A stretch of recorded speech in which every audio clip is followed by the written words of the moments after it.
이혼만 하면, 그 사람 하나만 내 인생에서 사라지면 나는 비로소 행복해질 줄 알았습니다.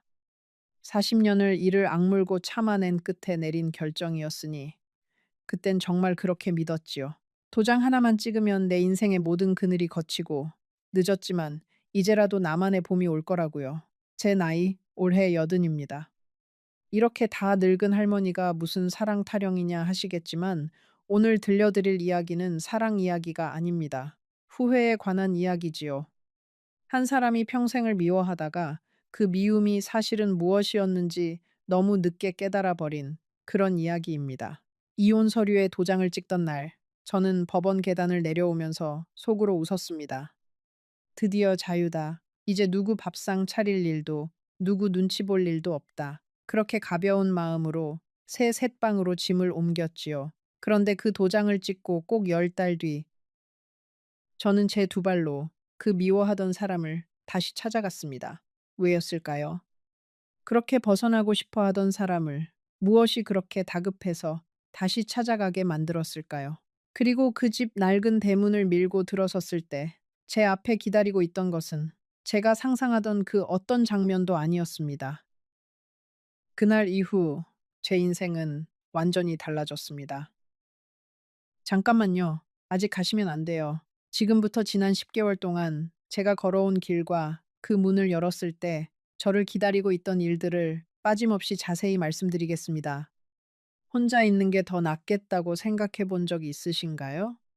댓글로 알려주세요. 여러분이 어떤 기분인지 정말 궁금하네요. 제가 그 사람 영호 씨를 처음 만난 건 21살 봄이었습니다. 중매로 만났지요. 그 시절엔 다 그랬으니까요. 두 번 만나고 어른들끼리 나를 잡았고 저는 그렇게 한 번도 제대로 좋아해 본 적 없는 남자의 아내가 되었습니다. 룹, 룹, 룹, 룹. 그 사람은 말수가 적었습니다. 무뚝뚝하다는 말로는 다 못할 만큼 속을 도무지 보여주지 않는 사람이었어요. 신혼 첫날 밤에 그 사람이 제게 한 말이 뭔지 아세요? 밥은 제때 차려라. 그게 다였습니다. 저는 그 한마디를 40년 동안 잊지 못했습니다. 사랑한다는 말은커녕 고맙다는 말 한마디 들어본 기억이 손에 꼽았으니까요. 그래도 저는 참았습니다. 그때 여자들은 다 그렇게 살았으니까요.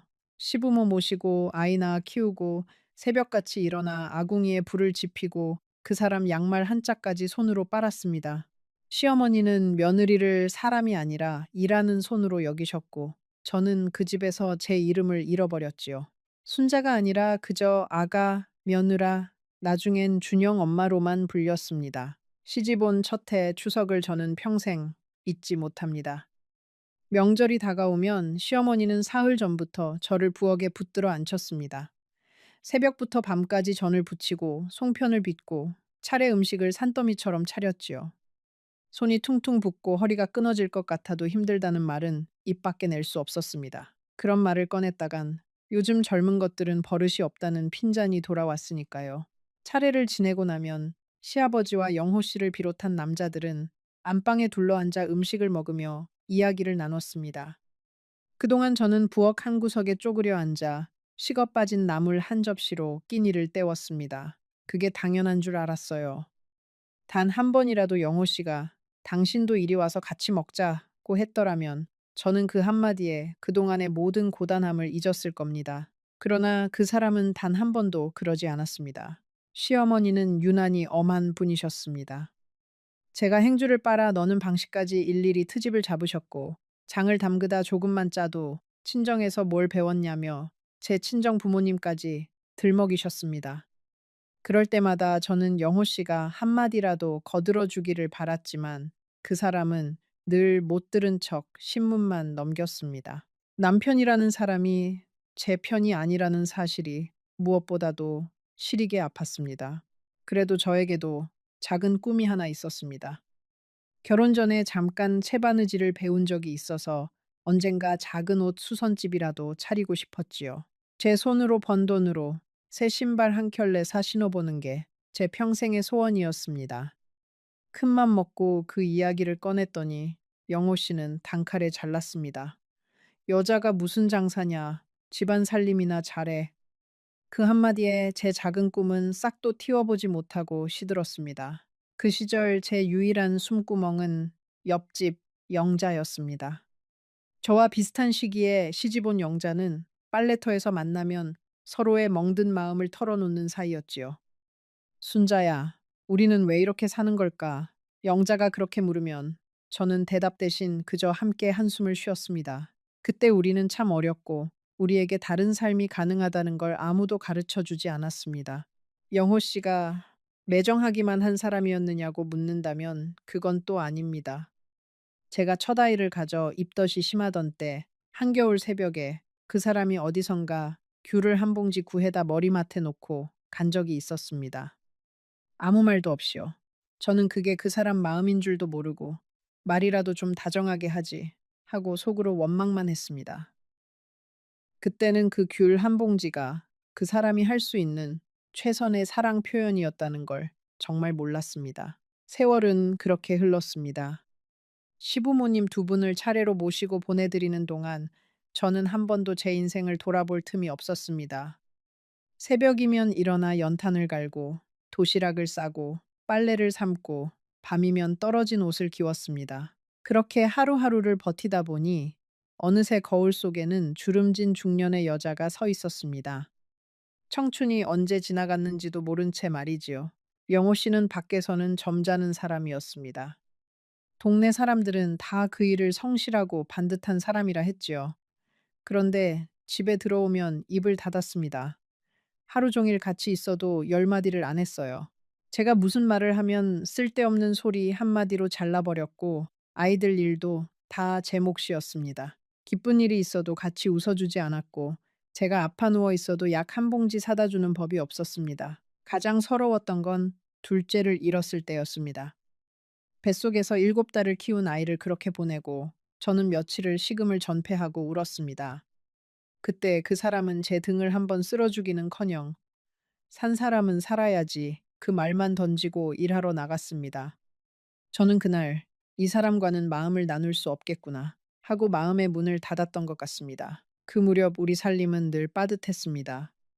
영호 씨 혼자 벌어 네 식구가 사는 게 쉬운 일이 아니었지요. 저는 남의 집 영바느질을 몰래 받아다 밤마다 미싱을 돌렸습니다. 그 돈을 차곡차곡 모아 준영이 학원비를 대고 미경이 교복을 맞췄습니다. 영호 씨는 제가 그렇게 한다는 걸 알면서도 모르는 척 했습니다. 고맙다는 말도 미안하다는 말도 없었지요. 다만 월급날이면 봉투에서 제 몫이라며 얼마간을 따로 떼어 말없이 밥상 위에 올려놓곤 했습니다. 아이들은 아버지를 어려워했습니다. 준영이는 아버지 앞에서는 말 한마디 제대로 못했고 미경이는 아예 아버지를 피해 다녔습니다. 영호 씨는 자식들에게도 무뚝뚝하기는 매한가지였으니까요. 그런데 아이들이 잠든 깊은 밤이면 그 사람이 슬그머니 아이들 방에 들어가 이불을 다시 덮어주고 나오는 걸 저는 여러 번 보았습니다. 낮에는 그렇게 차가운 사람이 밤에는 그렇게 조심스러운 손길을 가진 사람이라는 걸 그때는 저만 알고 있었지요. 준영이가 고등학교에 들어가던 해 그 사람이 다니던 공장이 어려워져 한동안 일을 쉰 적이 있었습니다. 그 몇 달 동안 영호 씨는 부쩍 말이 없어졌고 밤마다 잠을 이루지 못하고 마당에 나가 담배를 태웠습니다. 가장으로서 식구들을 못 먹여 살릴까 봐 그 무거운 짐을 혼자 지고 끙끙 앓았던 거지요. 그런데 저는 그때 그 사람의 등을 한 번도 다독여 주지 못했습니다. 저 역시 제 서러움에 갇혀 그 사람의 외로움을 들여다볼 마음의 여유가 없었으니까요. 지금 와서 생각하면 우리는 둘 다 외로웠습니다. 한 지붕 아래, 한 이불을 덮고 자면서도 각자의 외로움 속에 갇혀 서로에게 손을 내밀 줄을 몰랐습니다. 저는 그 사람이 차가워서 외로웠고 그 사람은 저에게 다가가는 법을 몰라서 외로웠습니다. 그 긴 세월 동안 우리 사이에는 보이지 않는 두꺼운 벽이 점점 더 높아져만 갔습니다. 그 벽을 허물 기회가 아주 없었던 건 아닙니다. 결혼 25주년이 되던 해 미경이가 큰맘 먹고 우리 부부에게 온천 여행을 보내준 적이 있었지요. 단둘이 떠난 그 여행에서 저는 내심 기대했습니다. 어쩌면 이 사람이 이번만큼은 다정한 말 한마디 해주지 않을까 하고요. 그런데 그 사람은 온천에 가서도 말없이 텔레비전 뉴스만 들여다보았고 저는 또 한 번 마음을 닫았습니다. 돌아오는 기차 안에서 저는 창밖만 바라보며 울었습니다. 지금 와서 그날을 떠올리면 그 사람도 그 침묵 속에서 무슨 말을 꺼내야 할지 몰라 헤매고 있었을지도 모릅니다. 40년을 함께 살았어도 저는 그 사람의 침묵을 읽어내지 못했고 그 사람은 제 마음을 풀어줄 말을 끝내 찾아내지 못했습니다. 그게 우리의 결혼이었습니다. 그렇게 세월이 흘러 준영이와 미경이가 자랐습니다. 아이들이 크는 재미로 저는 견뎠지요. 준영이가 대학에 붙던 날, 미경이가 시집 가던 날, 그 사람은 여전히 무덤덤했지만 저는 혼자라도 기뻤습니다. 아이들만큼은 나처럼 메마른 결혼을 하지 않기를 속으로 얼마나 빌었는지 모릅니다. 문제는 그 사람이 정년퇴직을 하고 난 다음이었습니다.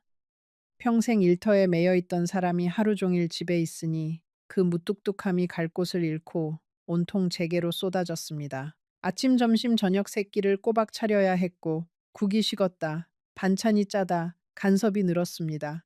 텔레비전 앞에 종일 앉아 리모컨만 쥐고 있으면서 제가 친구라도 만나러 나가려 하면 못마땅한 얼굴을 했지요. 그 무렵 저는 거울 속에 제 얼굴을 보다가 문득 그런 생각이 들었습니다. 나는 누구지? 나는 평생 무엇을 위해 산 거지? 남편을 위해, 자식을 위해, 시부모를 위해 살았는데 정작 순자라는 사람을 위해 산 날은 단 하루도 없었구나. 그 생각이 한번 들기 시작하니 멈출 수가 없었습니다. 친구들 중에 먼저 혼자가 된 이들이 덜어 있었습니다. 누구는 남편을 먼저 보내고 누구는 황혼 이혼을 했지요. 그런데 그 친구들이 어찌나 홀가분해 보이던지요. 여행도 다니고 노래 교실도 다니고 얼굴에 화색이 돌았습니다. 저는 그 모습이 그렇게 부러울 수가 없었습니다. 나도 저렇게 살 수 있지 않을까. 늦었지만 지금이라도 결심을 굳힌 건 어느 겨울 저녁이었습니다. 제가 감기 몸살로 끙끙 앓으며 누워 있는데 그 사람이 방문을 빼꼼 열더니 한다는 소리가 저녁은 안 차리냐였습니다. 저는 그 순간 40년 동안 쌓였던 무언가가 안에서 툭 하고 끊어지는 소리를 들었습니다.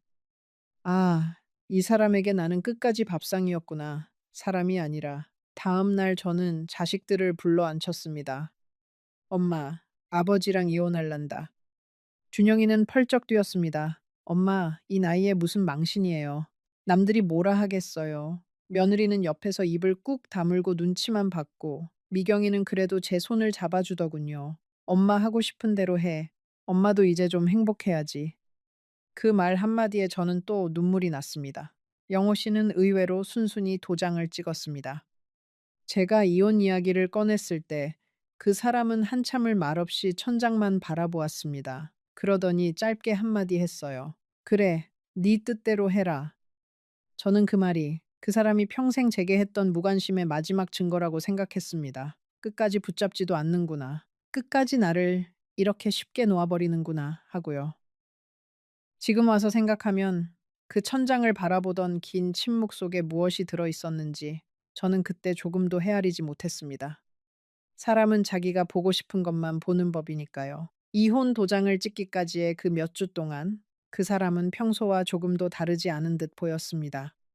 그래서 저는 더 화가 났습니다. 마누라가 떠난다는데 어떻게 저렇게 태어날 수 있을까? 어떻게 한마디 만류의 말이 없을 수 있을까? 그런데 지금 와서 그때를 떠올리면 그 사람의 행동에는 작은 변화들이 분명히 있었습니다. 제가 짐을 정리하는 동안 그 사람은 평소보다 일찍 자리에 들었고 평소보다 늦게 일어났습니다. 새벽에 한번 눈이 떠져 보니 그 사람이 식탁에 앉아 어둠 속에서 가만히 제 짐보따리를 바라보고 있더군요. 그땐 그저 저 사람이 무슨 짐이 빠졌는지 따지려는 게로구나 싶어 다시 누웠습니다. 이혼하기 전날 밤 저는 그 집에서 마지막으로 밥상을 차렸습니다. 평생의 마지막 밥상이라 생각하니 손이 자꾸만 떨렸습니다. 그 사람이 좋아하던 청국장을 끓이고 갈치를 굽고 콩나물 무침을 무쳤습니다. 그날따라 그 사람은 평소보다 천천히 먹었습니다. 한 숟갈 한 숟갈을 오래오래 씹으며 가끔씩 젓가락을 멈추고 그릇을 한참 들여다 보았지요. 저는 그때 그 모습이 평생 먹던 맛이라 익숙해서 그러나 보다 정도로만 생각했습니다. 그 밥상이 그 사람에게 어떤 의미였는지를 그때는 짐작조차 하지 못했지요. 그날 밤 그 사람이 저에게 마지막으로 한 말은 잘 자라였습니다. 평소엔 인사 한마디 없이 등 돌리고 눕던 사람이 그날만은 그 한마디를 했습니다. 저는 그 한마디조차 내일 도장 찍으러 가야 하니 잠 푹 자라는 소리인가 하고 빗둘게 받아들였습니다. 사람이 한번 미움에 사로잡히면 상대의 어떤 호의도 그 미움의 색깔로 물들여 버리는 법이지요. 저는 그날 평생 그 사람이 처음이자 마지막으로 건넨 다정한 인사를 끝내 받아주지 못한 셈입니다. 이혼하고 처음 며칠은 정말 날아갈 것 같았습니다. 작은 새빵 하나를 얻어 짐을 풀고 늦잠도 자보고 밥은 대충 김치에 물 말아 먹어도 누가 뭐라는 사람이 없었습니다. 텔레비전 채널도 제 마음대로 돌리고 자고 싶을 때 자고 깨고 싶을 때 깼습니다. 이게 자유구나. 이게 사람 사는 거구나 싶었지요. 그런데 그 홀가분함은 오래가지 않았습니다. 한 보름쯤 지났을까요? 저녁이 되면 이상하게 마음이 텅 비었습니다. 평생 누군가의 저녁상을 차리던 손이 갈 곳을 잃으니 어쩔 줄을 몰랐습니다. 혼자 먹는 밥은 아무리 맛난 반찬을 차려도 모래알 같았습니다. 텔레비전 소리만 온 방을 가득 채우는데 그 소리가 어찌나 크게 들리던지요. 밤이 가장 견디기 힘들었습니다. 40년을 옆에 누군가의 숨소리를 들으며 잤는데 그 숨소리가 사라지니 방이 무덤처럼 고요했습니다. 미워하던 사람의 숨소리마저 그리울 줄은 저도 정말 몰랐습니다. 그 사람의 코 고는 소리가 그렇게 듣기 싫었는데 이제는 그 소리가 없어서 잠이 오질 않았습니다. 자식들에게 기대 보려고도 했습니다. 준영이네 집에 며칠가 있었지요. 손주들 보는 재미라도 있을까 해서요. 그런데 며느리의 얼굴이 날이 갈수록 굳어갔습니다. 처음 하루 이틀은 어머니 편히 계세요 하더니 사흘째 되는 날부터는 제가 부엌에 들어가면 슬그머니 자리를 피하고 제가 손주에게 옛날 이야기라도 해줄라 치면 어머니 애 교육에 안 좋아요 하며 말을 잘랐습니다. 하루는 밤에 화장실에 가려고 일어났다가 부엌에서 두 사람이 나누는 소리를 듣고 말았습니다. 여보, 어머니 언제까지 계신데? 글쎄, 나도 모르지. 이혼까지 하셨는데 이제 어디 가시겠어? 아니, 그럼 우리가 평생 모셔야 한다는 거야? 아버님은 멀쩡히 계신데 왜 우리만... 저는 그 자리에 얼어붙어 화장실도 못 가고 한참을 서 있었습니다. 그 밤에 저는 제 방, 아니, 손주방을 빌려 쓰던 그 작은 방에 앉아 생각했습니다. 나는 자유를 찾아 나왔는데 어쩌다 이렇게 천덕꾸러기가 되었을까? 평생 누구의 짐도 되지 않으려고 그렇게 손이 부르트도록 일했는데 이제 와서 자식의 짐이 되어버렸구나. 다음 날 아침, 저는 핑계를 대고 짐을 싸서 제 셋방으로 돌아왔습니다. 셋방으로 돌아오는 버스 안에서 저는 창밖을 보며 한참을 멍하니 앉아 있었습니다. 사람들로 붐비는 버스 안에서 저는 어느 누구의 시선도 받지 못하는 그림자 같았습니다. 평생 누군가의 어머니로, 며느리로, 아내로 살아온 제가 이제 그 어떤 이름표도 떼어버린 빈 사람이 되어 앉아있는 기분이었지요. 자유롭다는 게 이렇게 외로운 일인 줄 미처 몰랐습니다. 그해 첫 명절은 더더욱 잊을 수가 없습니다. 추석날 아침, 저는 작은 새방에서 혼자 송편을 빚었습니다. 한 개, 두 개, 세 개, 빚다 보니 어느새 한솥 가득이었습니다. 평생 한솥 가득 빚는 게 몸에 배어 있었던 거지요. 그 송편을 누구에게 줄 사람도 없는데 말입니다. 저는 그 솥을 끌어안고 한참을 울었습니다. 평생 차린 그 많은 명절상이 다 누구를 위한 것이었나. 그리고 이제는 누구도 제 송편을 기다리지 않는다는 사실이 그렇게 사무칠 줄 몰랐습니다. 옆집에 사는 김 여사라는 분이 그날 우연히 저를 보고는 자기 집 차례 음식이라며 한 접시 가져다 주셨습니다. 혼자 명절 보내시면 어떡해요? 그 한마디에 저는 또 무너졌습니다. 평생 남의 집 며느리 노릇, 며느리 어른 노릇을 다 하고 살았는데 늙어서 옆집 사람의 동정을 받는 신세가 되어 있더군요. 자존심이 상한다기보다 그저 슬펐습니다. 내가 살아온 그 긴 세월이 다 어디로 가버린 걸까 싶었지요. 영자가 그 무렵 저를 찾아온 일이 있었습니다. 빨래터에서 함께 한숨 쉬던 그 영자 말입니다. 영자는 평생 그 무뚝뚝한 자기 남편하고 그래도 끝까지 같이 살고 있었지요. 영자가 제 손을 잡고 그러더군요. 순자야, 너는 용기 있는 사람이다. 나는 평생 용기가 없어서 못했는데. 저는 그 말을 들으면서 속으로 이렇게 답하고 싶었습니다. 영자야, 사실은 나도 용기가 있어서 한 게 아니야. 그저 더는 못 견뎌서 한 거야. 그리고 지금 나는 네가 부럽다. 하지만 그 말은 끝내 입 밖에 내지 못했습니다. 밤마다 저는 영호 씨에게 전화를 걸까 말까 망설였습니다. 수화기를 들었다가 내려놓기를 수십 번. 자존심이 발목을 잡았고 두려움이 손목을 붙들었지요. 저쪽에서 쓸데없이 왜 전화했냐 한마디 하면 저는 다시 무너질 것 같았습니다. 그 무뚝뚝한 한마디를 견딜 자신이 없었어요. 그렇게 수화기를 든 채 한참을 서 있다가 결국 다시 내려놓곤 했습니다. 한 번은 시장에 갔다가 그 사람이 평생 좋아하던 청국장 재료를 보고 멈춰 섰습니다. 저도 모르게 손이 갔지요. 두 봉지를 사들고 새방에 돌아와 평생 끓이던 손길로 청국장을 끓였습니다. 보글보글 끓는 그 냄새가 좁은 방을 가득 채우는데 갑자기 가슴이 미어졌습니다. 이 청국장을 누구에게 떠다 주나. 저는 그 청국장을 그릇에 떠다 식탁 위에 두 그릇을 놓았습니다. 한 그릇은 제 앞에, 한 그릇은 빈 의자 앞에. 그러고는 한 숟갈도 뜨지 못한 채 그 빈 그릇을 마주보고 있었습니다. 겨울이 다가오면서 저는 작은 일들에 더 자주 무너졌습니다. 보일러가 고장나도 누구한테 전화해야 할지 막막했고, 형광등 하나 갈아 끼우는 것도 사다리에 올라가다 다리가 후들거렸습니다. 평생 그런 일은 그 사람이 말없이 해주던 일이었지요. 저는 그 사람의 그 손길이 얼마나 큰 것이었는지를 그 손길이 사라지고 나서야 비로소 알게 되었습니다. 사람은 곁에 있을 때는 늘 모자라 보이지만 떠나고 나서야 그 사람이 채워주던 자리가 얼마나 컸는지 깨닫는 법인 것 같습니다. 미경이는 사정이 더 딱했습니다. 그 애는 시집살이가 호된 데다 남편 사업까지 기울어 제 한몸 건사하기도 벅찼지요. 그런 딸에게 차마 외롭다는 말을, 힘들다는 말을 할 수가 없었습니다. 전화를 걸어도 엄마, 나 지금 바빠. 이따 할게. 하면 그 이따는 좀처럼 오지 않았습니다. 저는 수화기를 내려놓고 한참을 멍하니 앉아 있곤 했습니다. 그렇게 봄이 가고 여름이 갔습니다. 저는 혼자였습니다. 자유로웠지만 그 자유는 제가 꿈꾸던 자유가 아니었습니다.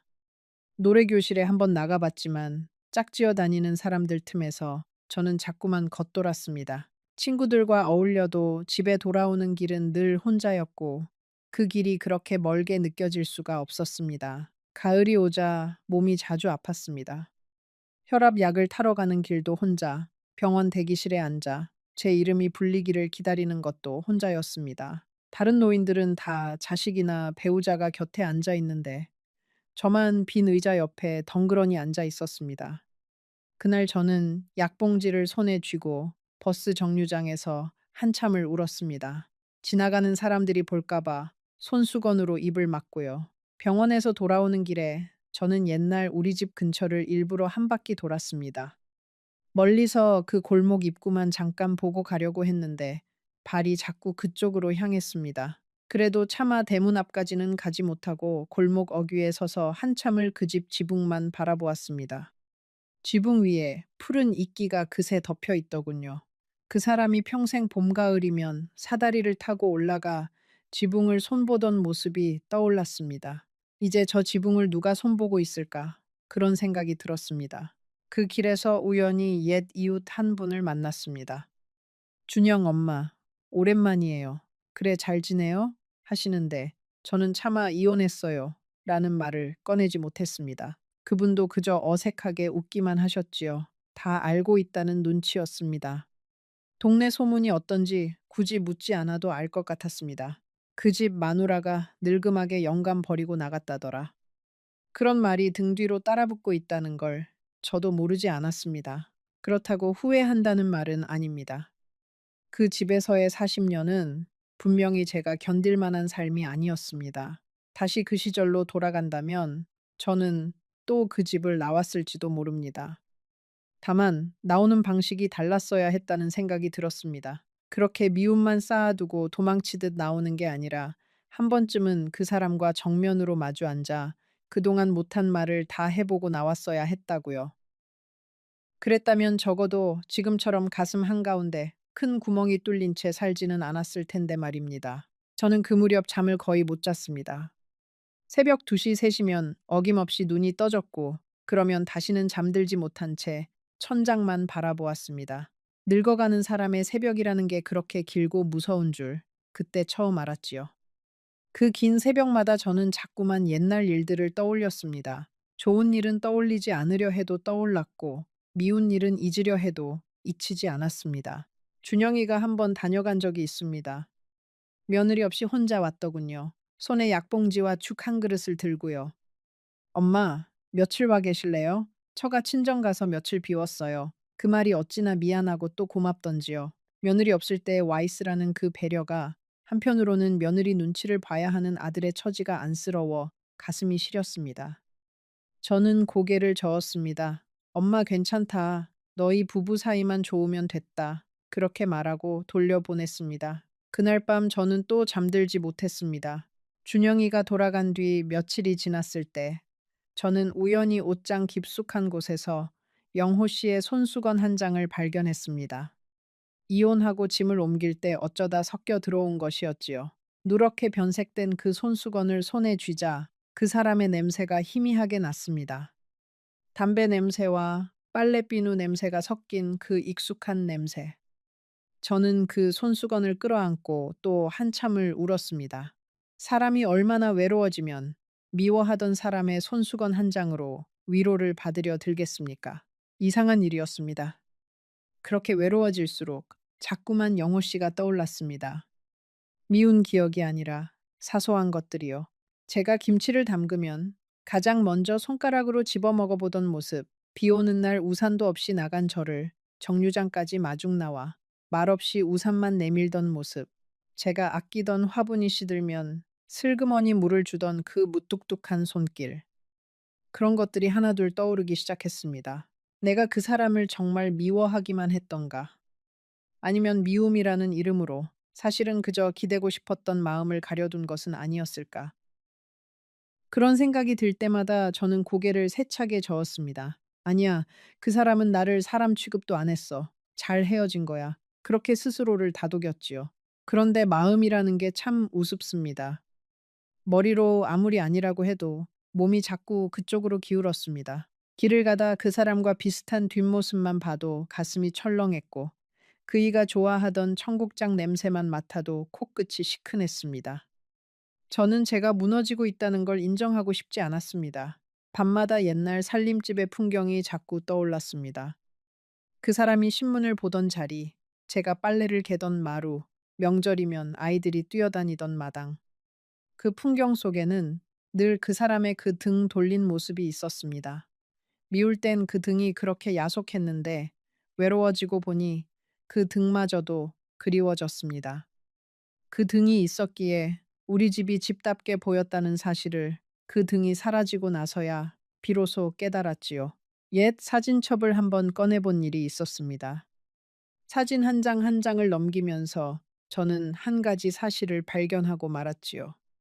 사진 속의 그 사람은 늘 저를 보고 있었습니다. 가족이 함께 찍은 사진에서도 그 사람은 카메라가 아니라 제 쪽을 보고 있었습니다. 평생 무뚝뚝하다고만 생각했던 그 얼굴이 사진 속에서는 늘 저를 향해 있었던 겁니다. 그것도 사진을 찍는 그 짧은 순간만큼은 카메라보다 저를 먼저 본 사람이었지요. 저는 그날 그 사진첩을 무릎 위에 올려놓고 한참을 멍하니 앉아 있었습니다. 가을이 깊어가던 어느 날 동네 노인정에서 단풍 구경을 간 적이 있었습니다. 다들 배우자와 함께 짝지어 가시는 분들이 많았는데 저만 혼자 버스 끝자리에 앉아 있었습니다. 옆자리의 빈자리가 그날따라 어찌나 크게 느껴지던지요. 단풍이 아무리 곱고 햇살이 아무리 따뜻해도 옆에 함께 보아줄 사람이 없으니 그 풍경이 다 색을 잃은 것 같았습니다. 그날 저는 단풍을 보지 않고 사람들 사이에 빈 의자만 자꾸 바라보고 왔습니다. 집에 돌아온 그 밤, 저는 잠을 자다 식은땀에 흠뻑 젖어 깨어났습니다. 꿈에 그 사람이 나왔습니다. 평소처럼 마루에 앉아 신문을 보고 있는데 제가 다가가서 무어라 말을 걸어도 그 사람이 고개를 들지 않더군요. 제가 자꾸자꾸 부르는데 그 사람은 점점 멀어져 갔습니다. 손을 뻗어도 닿지 않았어요.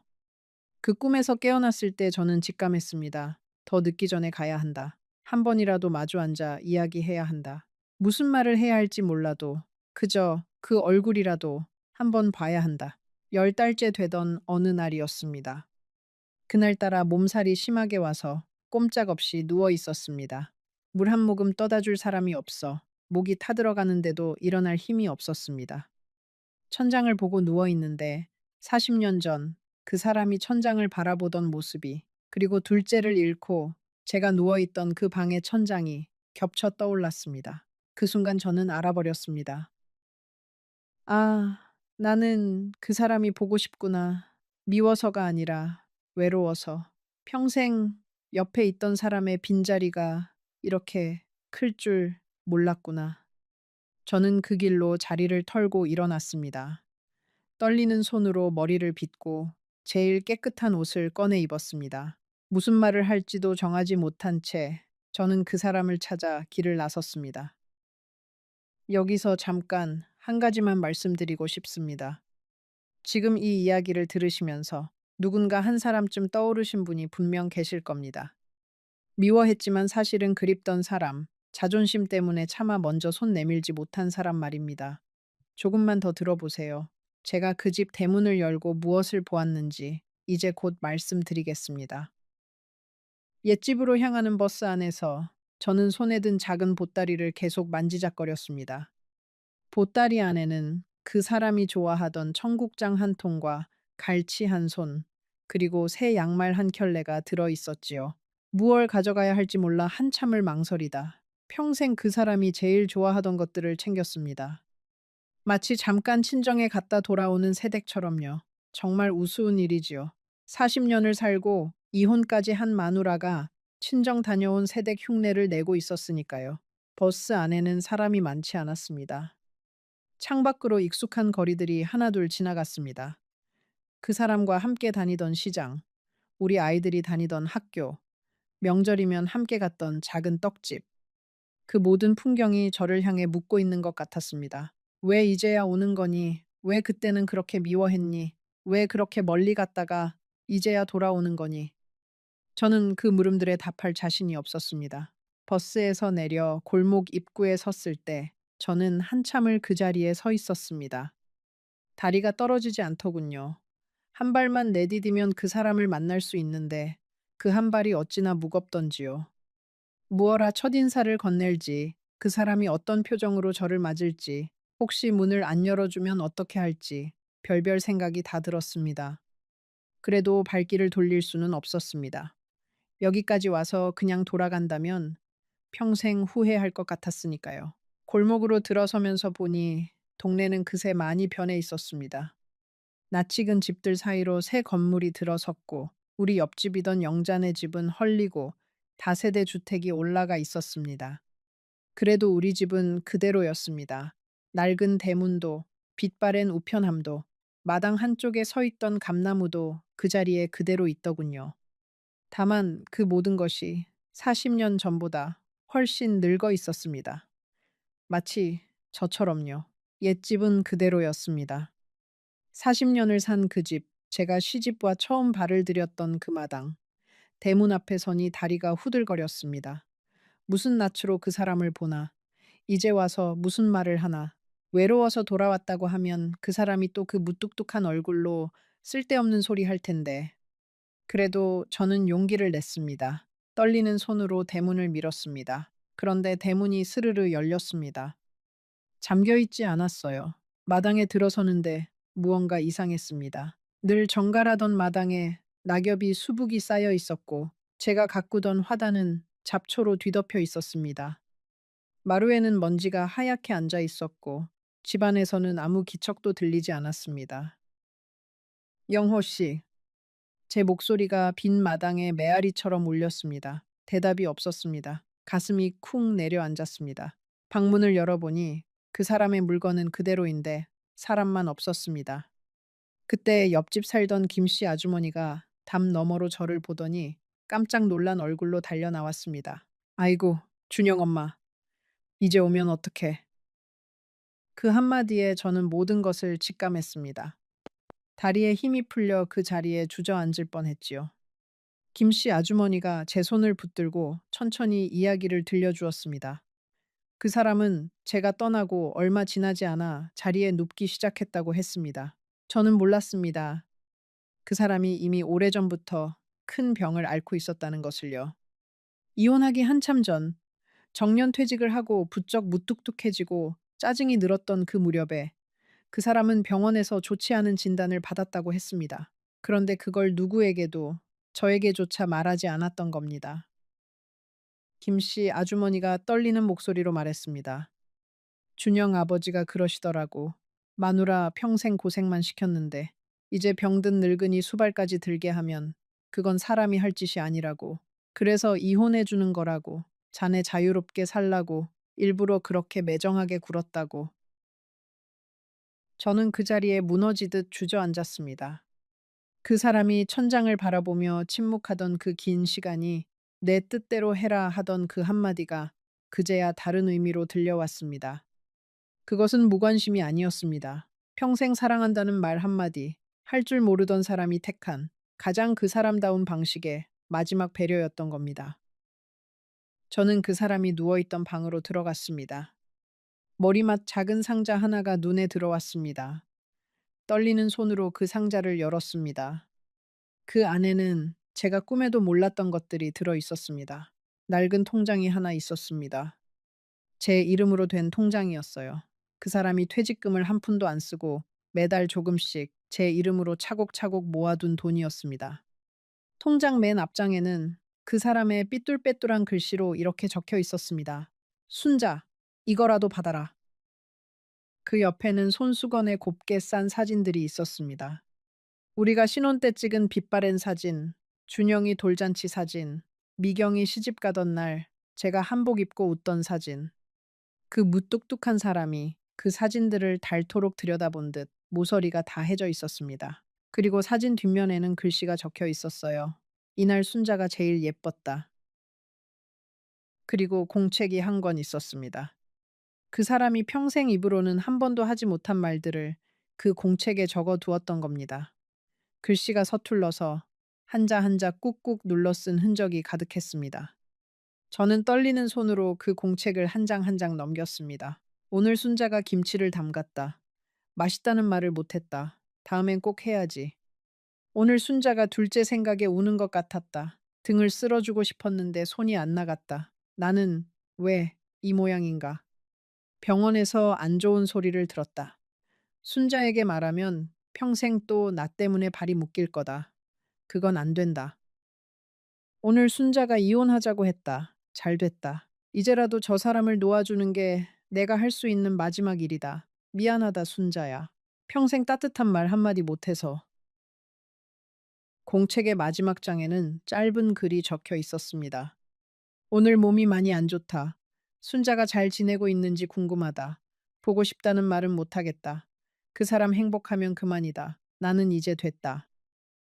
저는 그 마지막 한 줄을 읽고 공책을 안고 그대로 방바닥에 엎드려 울었습니다. 평생을 미워하던 사람의 마지막 마음이 이렇게 저를 향해 있었다는 사실이 견딜 수 없이 무거웠습니다. 그 상자 안에는 다른 물건들도 있었습니다. 제가 신혼 때 쓰던 빗 하나, 닳도록 들여다본 듯한 우리 가족 사진 한 장, 그리고 작은 약통이 있었습니다. 약통 안에는 영호 씨가 마지막까지 드시던 약이 그대로 남아 있었지요. 라벨을 들여다보니 한참 전부터 드시던 약이라는 게 적혀 있었습니다. 제가 함께 살 때부터 이미 그 사람은 매일 그 약을 드시고 있었던 겁니다. 그런데 저는 한 번도 몰랐습니다. 그 사람이 화장실에서 혼자 약을 삼키는 모습을 제가 어떻게 한 번도 보지 못했을까요? 아니, 어쩌면 보고도 그저 영양제려니 하고 넘긴 게 아니었을까요? 그때 마당에서 인기척이 났습니다. 준영이었습니다. 김씨 아주머니의 연락을 받고 단걸음에 달려온 모양이었습니다. 준영이는 방에 들어서더니 저를 보고 한참을 말없이 서 있었습니다. 그 애의 눈도 빨갰습니다. 엄마, 그 한마디를 하고 준영이는 무릎을 꿇고 제 옆에 앉았습니다. 엄마, 사실은 제가 알고 있었어요. 준영이가 떨리는 목소리로 말했습니다. 아버지가 저한테 몇 번을 당부하셨어요. 엄마한테 절대 말하지 말라고. 엄마는 평생 우리 다 돌보느라 자기 인생 한 번을 못 살았는데 늙어서까지 자기 병수발로 발목 끼게 할 수는 없다고. 그게 자기가 엄마한테 줄 수 있는 마지막 선물이라고 그러셨어요. 저는 무릎 꿇은 아들의 손을 붙들고 그 자리에서 무너졌습니다. 그럼 너는 왜 엄마한테 안 알려줬니? 한 번이라도 말해줬어야지. 준영이는 고개를 떨구었습니다. 아버지가 저한테 그러셨어요. 준영아, 네 엄마한테 알리는 순간 너는 내 아들이 아니다. 그렇게 못을 박으셨어요. 저도 미치겠더라고요. 그래도 아버지 뜻을 따라야 한다고 어느 게 맞는지 저도 몰랐어요. 죄송해요, 엄마. 저는 아들을 탓할 수도, 그 사람을 탓할 수도, 저 자신을 탓할 수도 없었습니다. 우리는 모두 각자의 자리에서 서툴렀고 각자의 방식으로 서로를 사랑한다고 믿었습니다. 그런데 그 서투른 사랑들이 한자리에 모이지 못하고 각자 다른 방향으로 흘러가 버린 겁니다.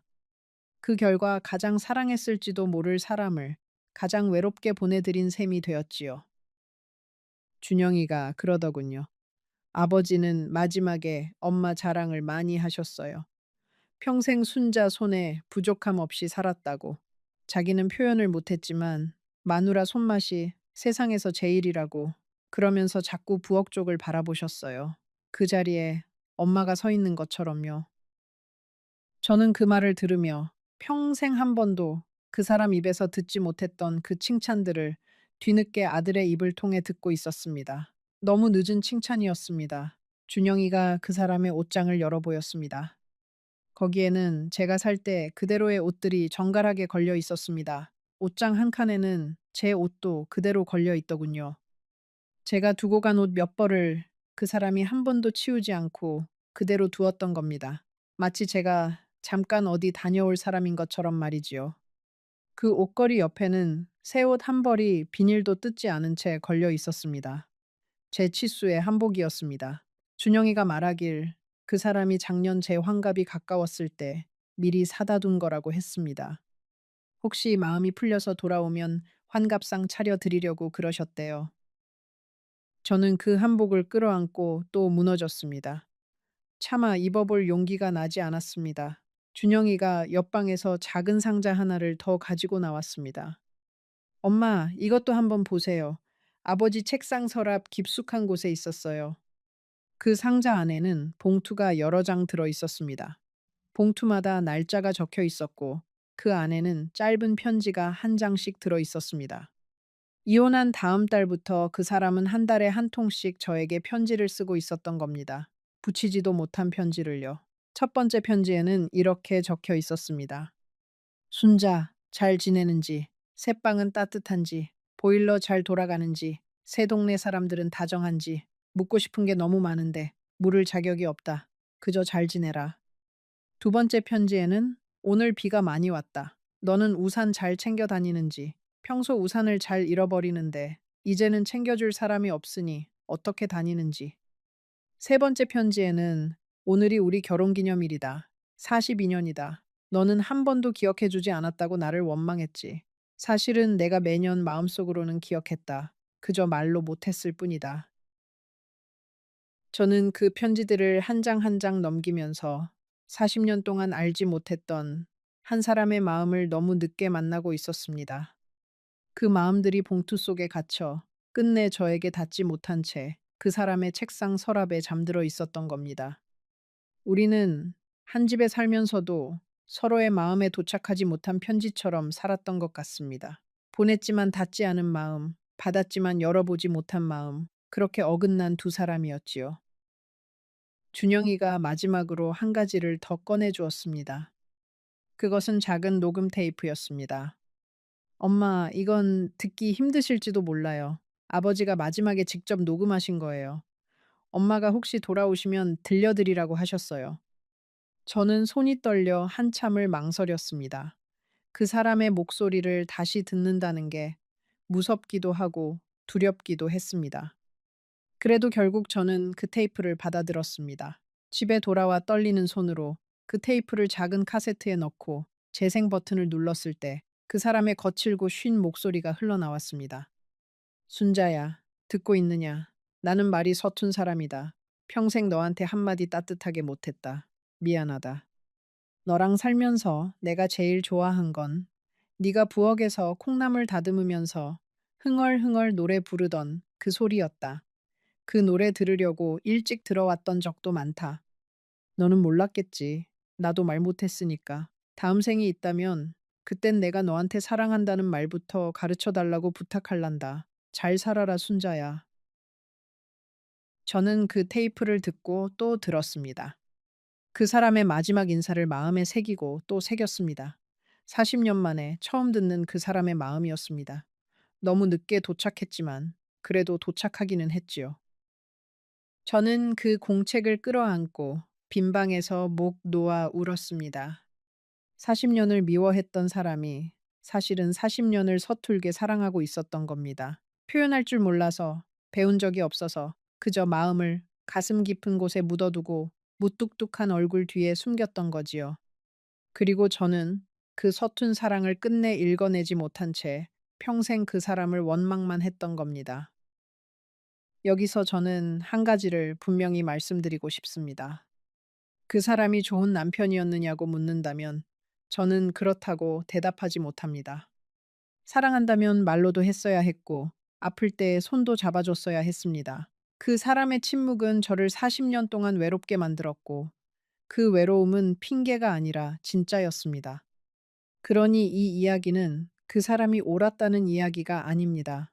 우리 둘 다 서툴렀다는 이야기지요. 그 사람은 사랑을 표현할 줄 몰랐고 저는 사랑을 읽어낼 여유가 없었습니다. 우리는 40년을 한 지붕 아래 살면서도 서로의 마음에는 단 한 번도 제대로 가닿지 못했습니다. 그게 우리 세대의 비극이었는지도 모르겠습니다.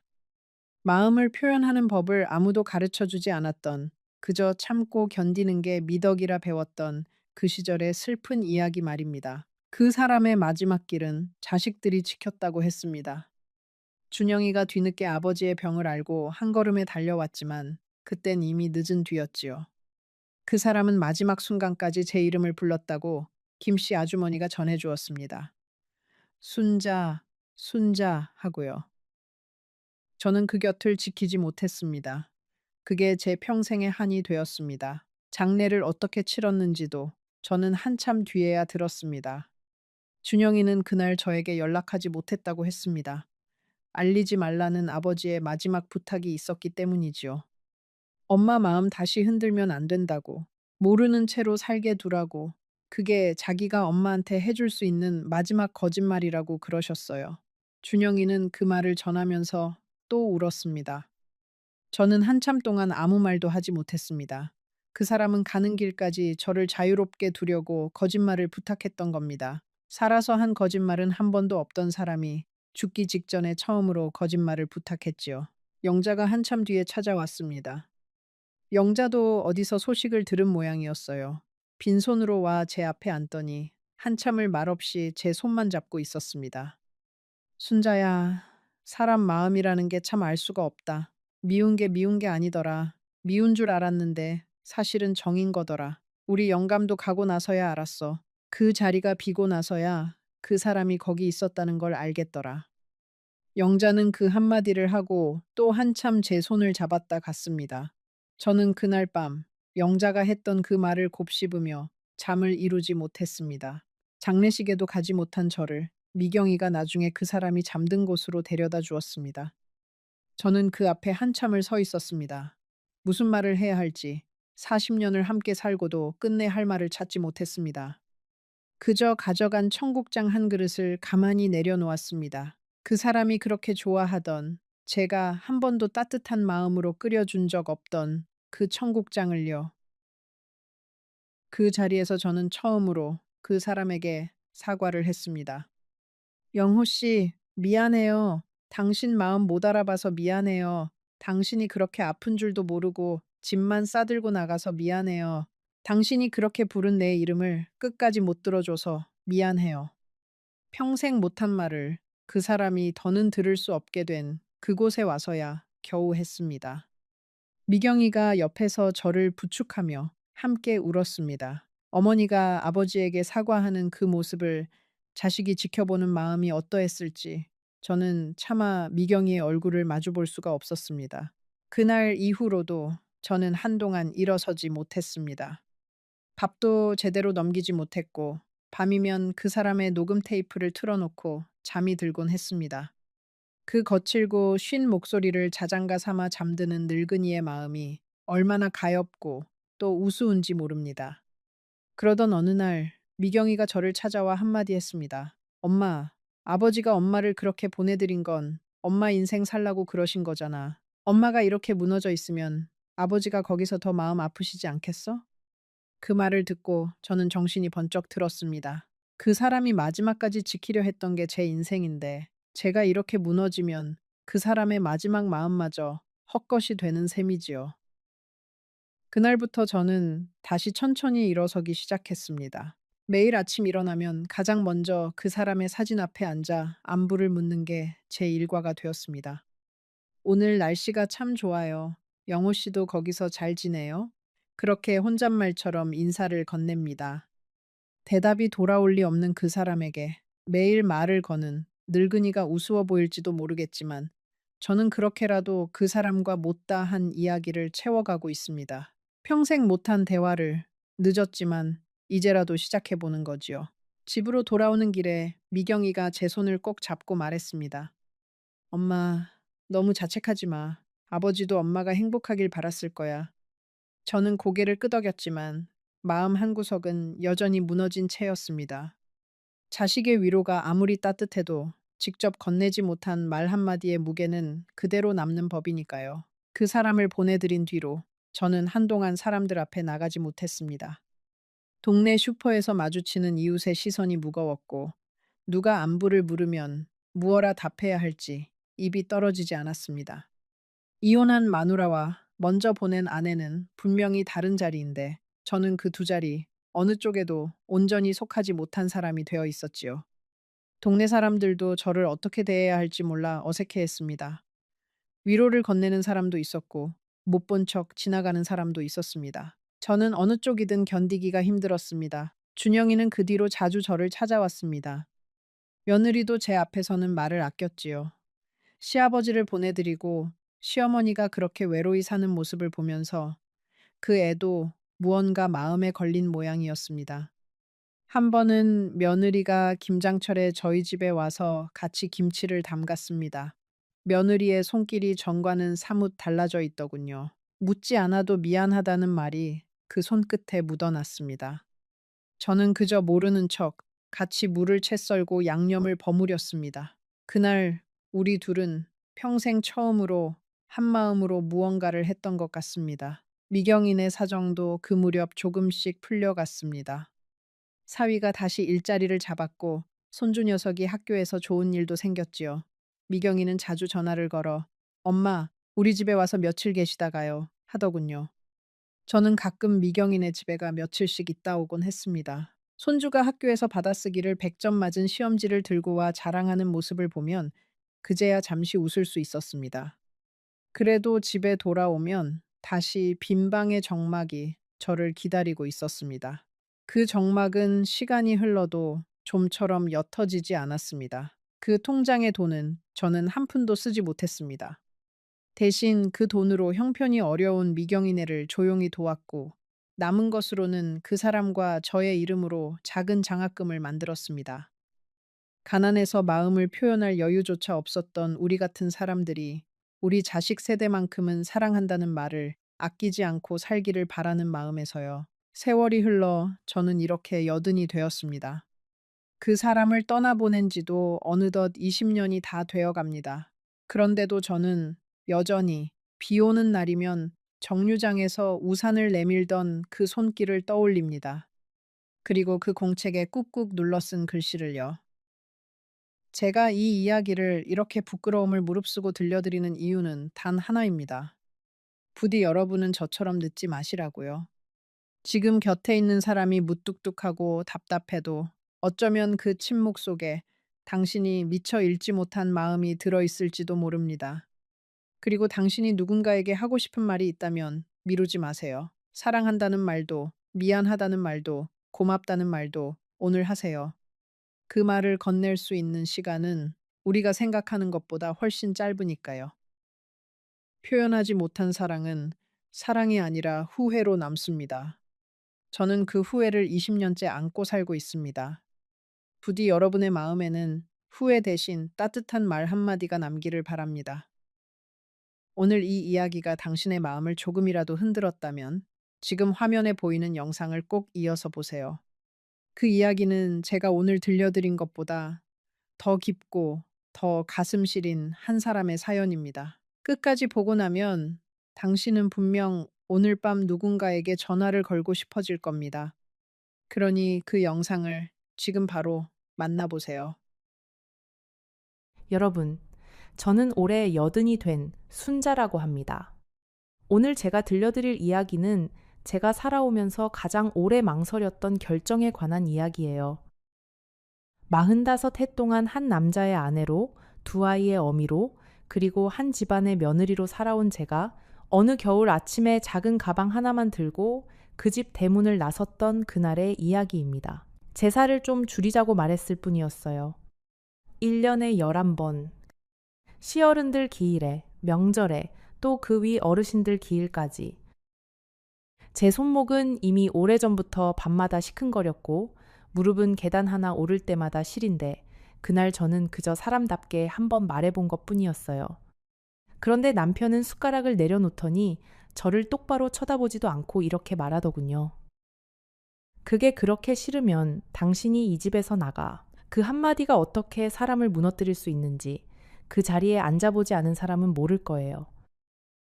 45해를 함께 산 사람이 45해 동안 제가 차려 올린 밥상의 무게를 단 한 번도 들어본 적 없는 그 사람이 너무도 가볍게 그 말을 뱉었습니다. 마치 제가 그 집의 손님이었던 것처럼요. 마치 제가 그 집의 식구가 아니었던 것처럼요. 저는 그날 밤 잠을 자지 못했어요. 천장을 보면서 45해 동안 제가 어떤 사람으로 살아왔는지를 처음부터 끝까지 다 돌려봤습니다. 그리고 새벽 5시쯤 부엌에 내려가서 가방 하나를 꺼냈어요. 큰 가방도 아니었어요. 손주가 어렸을 때 쓰던 바퀴 달린 작은 가방 하나. 잠시 후 그 여행 가방에 무엇을 넣었고 그 집 문을 나서며 무엇을 뒤로 남겼는지 말씀드리겠습니다.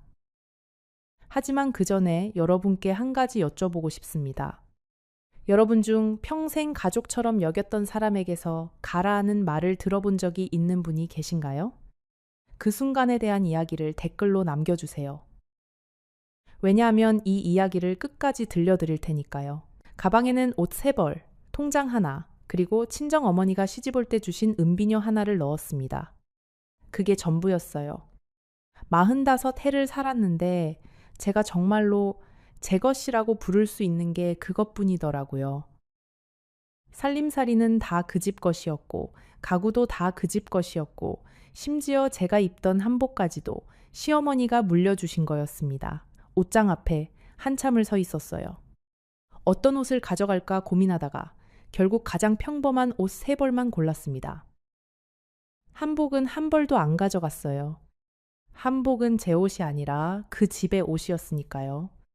시어머니가 입으셨던 분홍 저고리, 시고모가 물려주신 회색 치마, 그런 옷들은 다 거기 두고 나왔습니다. 그 옷들이 옷장 안에서 마치 저를 붙잡으려는 손처럼 보였어요. 하지만 저는 그 손을 뿌리치고 옷장 문을 닫았습니다. 통장에는 사실 큰 돈이 들어있지 않았어요. 45해 동안 제 이름으로 모은 돈은 고작 800만 원 정도였습니다. 남편은 월급을 받으면 자기 통장에 넣었고 저한테는 한 달 생활비만 정해서 줬어요. 그 생활비에서 시장 보고 아이들 학원비 내고 시댁에 명절 때 보낼 용돈까지 다 챙기고 나면 제 손에 남는 건 거의 없었습니다. 그래도 저는 작은 통장 하나를 따로 만들어서 시장 갈 때마다 1,000원, 2,000원씩 모았어요. 그 800만 원이 45해 동안 제가 저를 위해 남겨둔 전부였습니다. 은비녀는 친정 어머니의 마지막 선물이었어요. 시집가는 딸 손에 쥐어주시면서 어머니가 그러셨습니다. 순자야, 이 비녀는 네가 정말 힘들 때 꺼내봐라. 어미가 너를 보고 있다고 생각하고. 그 말이 45해 만에 저한테 길을 열어준 셈이에요. 그 새벽, 저는 그 비녀를 손에 꼭 쥐고 한참을 앉아 있었습니다. 어머니의 얼굴이 떠올랐어요. 어머니라면 지금의 저한테 뭐라고 하셨을까? 답은 이미 알고 있었습니다. 남편은 아직 자고 있었어요. 저는 부엌 식탁에 종이 한 장을 올려두고 나왔습니다. 거기에는 딱 3줄을 적었어요. 제사 음식은 냉장고에 있어요. 데우는 법은 며느리한테 물어보세요. 저는 좀 쉬러 갑니다. 쉬러 간다는 말이 그렇게 마음에 들 줄 몰랐어요. 떠난다, 나간다, 헤어진다, 그런 무서운 말 대신에 쉬러 간다고 적고 보니까 마치 제가 짧은 여행을 다녀오는 사람처럼 느껴지더라고요. 사실 그 순간 저도 몰랐어요. 1년 뒤에 다시 그 사람을 만나게 될 줄은요. 쪽지를 쓰고 나서 저는 부엌을 한 바퀴 천천히 돌아봤습니다. 45해 동안 매일 새벽에 불을 켰던 그 부엌이에요. 가스레인지, 싱크대, 식탁, 냉장고. 모든 게 제 손때가 묻어 있는데 정작 그 중에 제 이름이 적힌 건 하나도 없었어요. 저는 마지막으로 행주를 한번 빨아서 깔끔하게 걸어두었습니다. 그게 45해 동안 제가 한 마지막 부엌일이었어요. 거실을 지나면서 가족 사진을 한번 봤어요. 결혼식 사진, 아이들 돌사진, 시어머니 칠순 사진. 모든 사진에서 저는 늘 한쪽 끝에 서 있었습니다. 중앙에는 시어머니, 시아버지, 남편이 있었고 저는 늘 가장자리였어요. 그 사진들을 보면서 저는 처음으로 이 집의 그림 속에서 나는 늘 변두리였구나 하는 생각을 했습니다. 대문을 나서는데 새벽 공기가 어찌나 차갑던지요. 그런데 그 차가운 공기가 그렇게 달게 느껴진 적이 없었습니다. 45해 만에 처음으로 제 발걸음이 누구의 눈치도 보지 않고 움직이고 있었어요. 시계도 안 봤어요. 아침 밥상을 차릴 시간이 다가오는데 저는 그날 처음으로 그 시계 바늘을 무서워하지 않았습니다. 골목 끝에서 한 번 뒤를 돌아봤어요. 45해를 산 그 집이 어둠 속에서 그저 평범한 2층 집으로 보이더라고요. 그 안에 제 인생이 다 들어있다고 생각했는데 막상 밖에서 보니까 그저 벽돌과 기와로 만들어진 작은 건물일 뿐이었어요. 그때 저는 처음으로 알았습니다. 집이 사람을 만드는 게 아니라 사람이 집을 만든다는 것을요. 저는 시외버스 터미널로 갔습니다. 어디로 갈지는 정하지 않았어요. 그냥 매표소 앞에 서서 전광판에 뜨는 지명들을 한참 바라봤어요. 강릉, 속초, 정읍, 남원, 여수. 그러다 영덕이라는 글자에서 눈이 멈췄습니다. 친정 어머니가 살아계실 때 늘 죽기 전에 영덕 바다 한번 보고 싶다고 하셨던 게 떠올라서요. 어머니는 결국 그 바다를 못 보고 가셨어요. 저는 그날 어머니를 대신해서 그 바다를 보러 가기로 했습니다. 터미널에서 표를 사면서 매표소 아주머니가 저를 한참 봤어요. 새벽 6시에 작은 가방 하나만 들고 혼자 와서 영덕행 표를 끊는 할머니가 이상해 보였겠죠. 그분이 조심스럽게 물었어요. 할머니 영덕 어디로 가세요? 데리러 나올 분 있으세요? 저는 잠시 망설이다가 작게 웃었습니다. 아니에요. 그냥 바다 보러 가요. 그 아주머니는 더 묻지 않으셨어요. 다만 표를 건네면서 조심해서 다녀오세요 라고 하셨는데 그 말이 그날 들은 가장 따뜻한 말이었습니다. 대합실에 앉아서 버스를 기다리는 동안 저는 자판기에서 따뜻한 율무차 한 잔을 뽑아 마셨어요. 그 율무차가 얼마나 맛있던지 저는 한 잔을 더 뽑았습니다. 45해 동안 자판기 음료를 사 먹어본 게 그날이 처음이었던 것 같아요. 시집에서는 늘 밖에서 사 먹는 건 다 군것질이다라며 외출하면 보온병에 보리차를 담아가지고 다녔거든요. 그날 그 따뜻한 종이컵을 두 손으로 감싸주면서 저는 작은 자유 하나를 처음 맛봤습니다. 버스 안에서 저는 한참을 창밖만 봤어요. 옆자리에 앉은 아주머니가 어디 가시냐고 묻기에 저도 모르게 딸 보러요라고 거짓말을 했습니다. 사실 제 딸은 미국에 있고 아들은 서울에 있어요. 둘 다 한 달에 한 번 안부 전화만 할 뿐 명절에도 잘 안 옵니다. 며느리는 제사가 부담스럽다고 늘 핑계를 댔고 사위는 한국말이 서툴러서 통화도 어색했어요. 그러니까 제가 집을 나왔다고 해서 당장 달려와 줄 사람은 아무도 없었던 거예요. 그 사실이 처음에는 무섭더니 곧 이상하게 마음이 가벼워졌습니다. 아무도 저를 기다리지 않는다는 건 동시에 아무도 저를 묶어두지 않는다는 뜻이기도 했으니까요. 옆자리 아주머니는 한참 동안 자기 얘기를 들려주셨어요. 그분도 시집살이를 오래 하셨대요. 작년에 시어머니를 모시고 살다가 시어머니가 돌아가시면서 처음으로 제 시간이 생겼다고 하셨습니다. 그런데 그게 너무 어색해서 일주일에 한 번씩 일부러 멀리 다녀오신다고 하더라고요. 할머니, 그 자유라는 게 말이에요. 너무 늦게 오면 어떻게 써야 할지를 모르겠어요.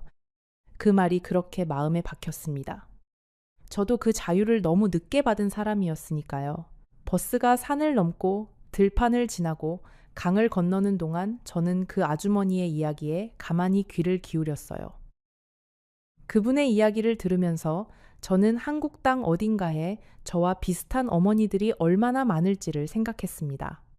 평생 누군가의 며느리로, 누군가의 아내로, 누군가의 어머니로 살아오신 분들. 그런데 정작 자기 자신으로 살아본 적은 거의 없는 분들. 저는 그 버스 안에서 처음으로 제가 그런 어머니들의 한 사람이었다는 걸 또렷이 느꼈어요. 영덕 터미널에 내려서 저는 택시를 잡아탔어요. 기사 아저씨한테 바다가 보이는 작은 여관 하나만 데려다 주세요라고 했습니다. 아저씨는 백미러로 저를 한참 보더니 별말 없이 차를 몰았어요. 한 20분쯤 갔을까요? 작은 어촌 마을의 끝자락에 파란 지붕을 얹은 2층짜리 여관 앞에 차가 섰습니다. 차에서 내릴 때 기사 아저씨가 작은 봉투를 하나 건네주셨어요. 안에는 1,000원짜리 한 장하고 사탕 2개가 들어 있었습니다. 할머니, 거스름돈이에요. 사탕은 그냥 드시고요. 그분은 거스름돈을 1,000원이나 더 얹어서 주신 거였어요. 저는 그 봉투를 받고 한참을 그 자리에 서 있었습니다. 45해 동안 시집 식구들한테서 받지 못했던 작은 친절을 처음 보는 택시 기사한테서 받은 거예요. 여관 주인은 저보다 몇 살 어려 보이는 아주머니였어요. 이름이 명숙이라고 했습니다. 명숙 씨는 제가 가방 하나만 들고 들어서는 걸 보더니 묻지도 않고 따뜻한 보리차 한 잔을 내주셨어요. 그리고 며칠이나 묵으실 거예요? 하고 물었습니다. 저는 잠시 망설이다가 이렇게 대답했어요. 저도 모르겠어요. 그냥 좀 길어질 것 같아요. 명숙 씨는 고개를 끄덕이더니 2층 끝방 열쇠를 주셨습니다. 그 방에 들어서서 창문을 열었을 때 저는 거기서 처음으로 울었어요. 45해 동안 한 번도 못 봤던 바다가 제 방 창문 바로 앞에 펼쳐져 있었거든요. 어머니가 그토록 보고 싶어 하시던 그 바다가요. 방은 크지 않았어요. 침대 하나, 작은 책상 하나, 옷장 하나. 그런데 그 방이 45해 동안 제가 살아온 그 큰 집보다 훨씬 더 제 집 같더라고요. 누구의 눈치도 안 봐도 되는 방. 누가 들어오라고 허락하지 않아도 되는 방. 그 방의 침대 위에 가방을 내려놓는데 어깨가 조금씩 가벼워지는 게 느껴졌습니다. 45해 동안 짊어졌던 무게가 그 방에 들어서면서 조금씩 풀어지고 있었어요. 저는 가방에서 어머니의 은비녀를 꺼내서 책상 위에 가만히 올려두었습니다. 그리고 그 비녀한테 작게 인사를 했어요. 어머니, 저 왔어요. 어머니가 그토록 보고 싶어 하시던 바다 앞에 제가 왔어요. 그 말을 하는데 또 눈물이 났습니다. 어머니가 살아 계셨다면 저를 보고 뭐라고 하셨을까? 아마 이렇게 말씀하셨을 거예요. 순자야, 잘 왔다. 정말 잘 왔다. 그날 밤 저는 그 방에서 처음으로 아무 걱정 없이 잠을 잤습니다.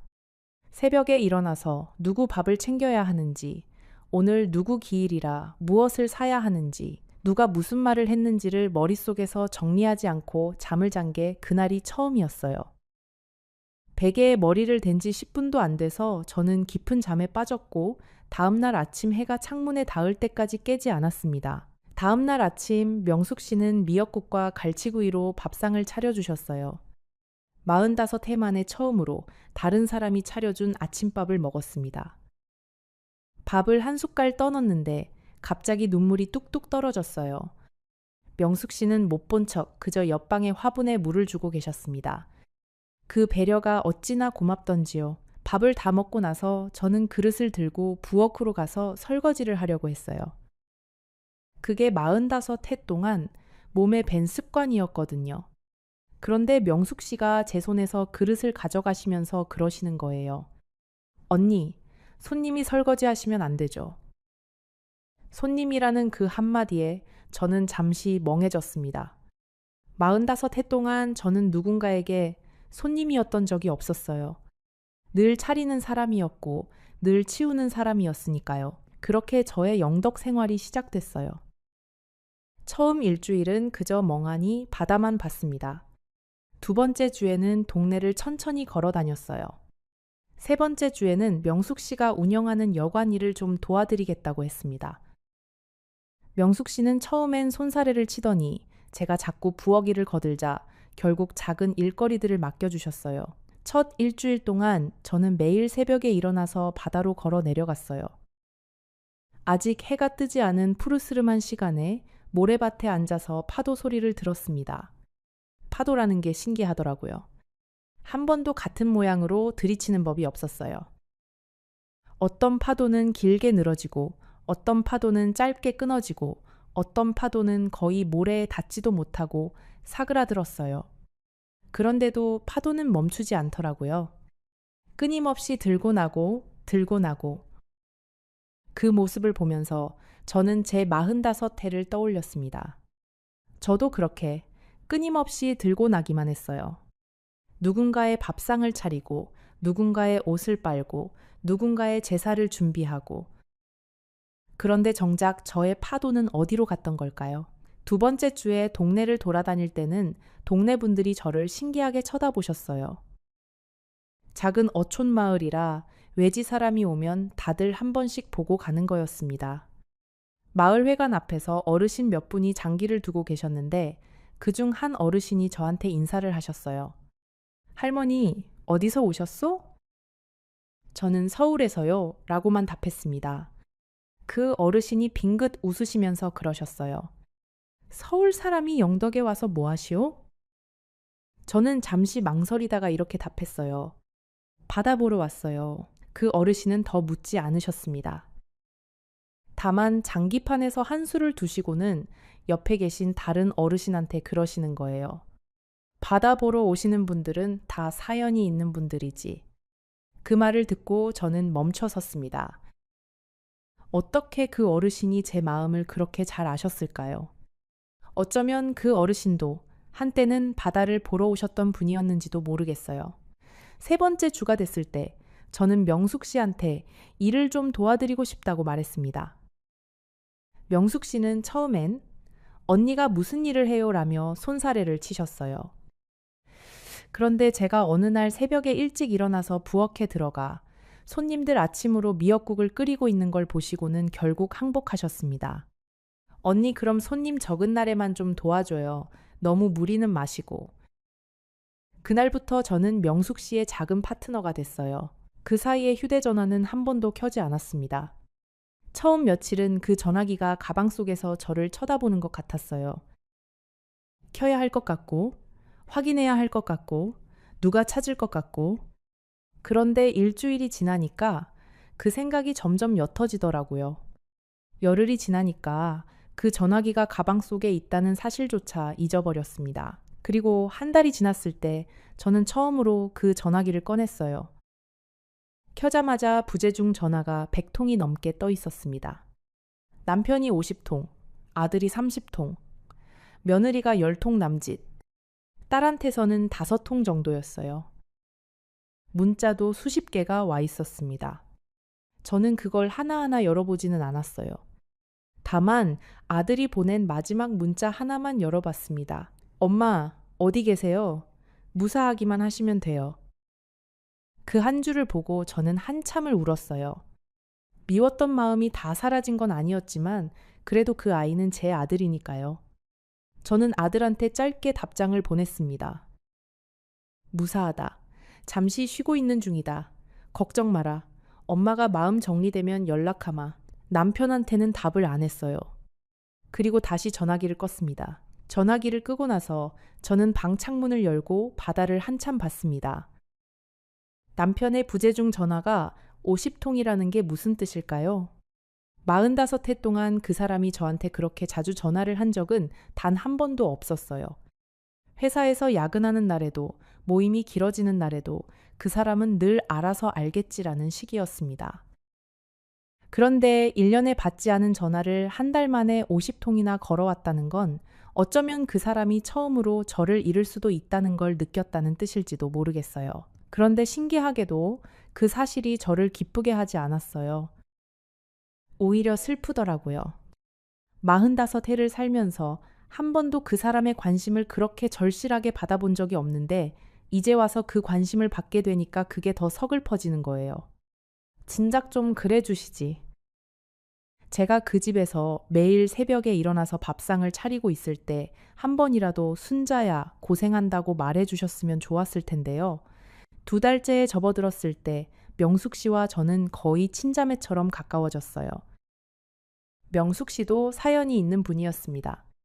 남편을 일찍 보내고 외아들을 혼자 키워서 대학까지 보냈는데 그 아들이 결혼하고 나서는 명절에도 잘 안 온다고 했어요. 며느리가 시골이 불편하다며 시댁 방문을 꺼린다는 거였습니다. 명숙 씨의 이야기를 처음 들었을 때 저는 명숙 씨가 며느리를 미워하실 거라고 생각했어요. 그런데 그분은 며느리를 한 번도 험담하지 않으셨습니다. 오히려 요즘 젊은 사람들이 시댁이 불편한 건 당연하지요. 우리 시대처럼 살라고 하면 그게 더 잔인한 거예요 라고 하시더라고요. 그 말을 듣고 저는 명숙 씨를 다시 봤습니다. 자기 아픔을 다른 사람한테 떠넘기지 않는 사람이라는 게 얼마나 귀한 사람인지요. 언니, 우리 같은 사람들은 말이에요.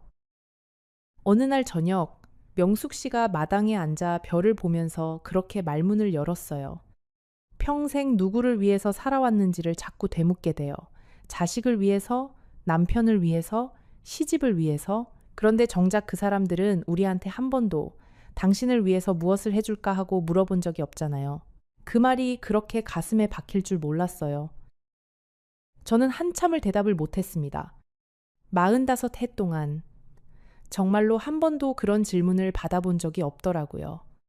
시어머니한테도, 남편한테도, 심지어 제 자식들한테도요. 그날 밤 저는 침대에 누워서 45해를 천천히 다시 한번 떠올려 봤어요. 시집 온 첫날 시어머니가 저한테 처음으로 하신 말씀이 이 집 부엌은 시계처럼 돌아가야 한다 였습니다.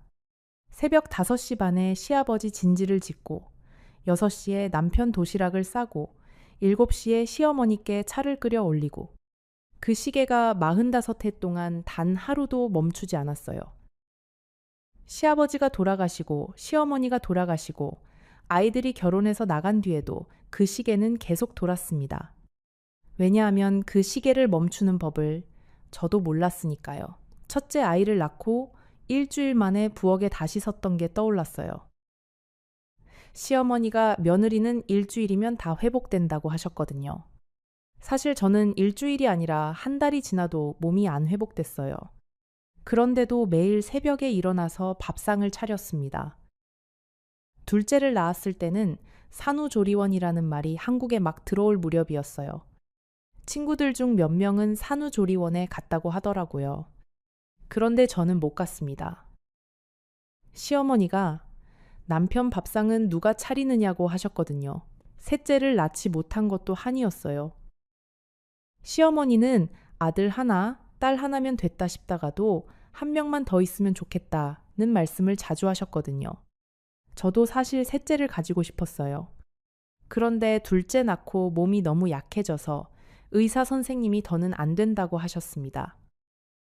그 이후로 시어머니는 가끔 며느리 몸이 약해서 어쩌나 라는 말씀을 흘리듯이 하셨어요.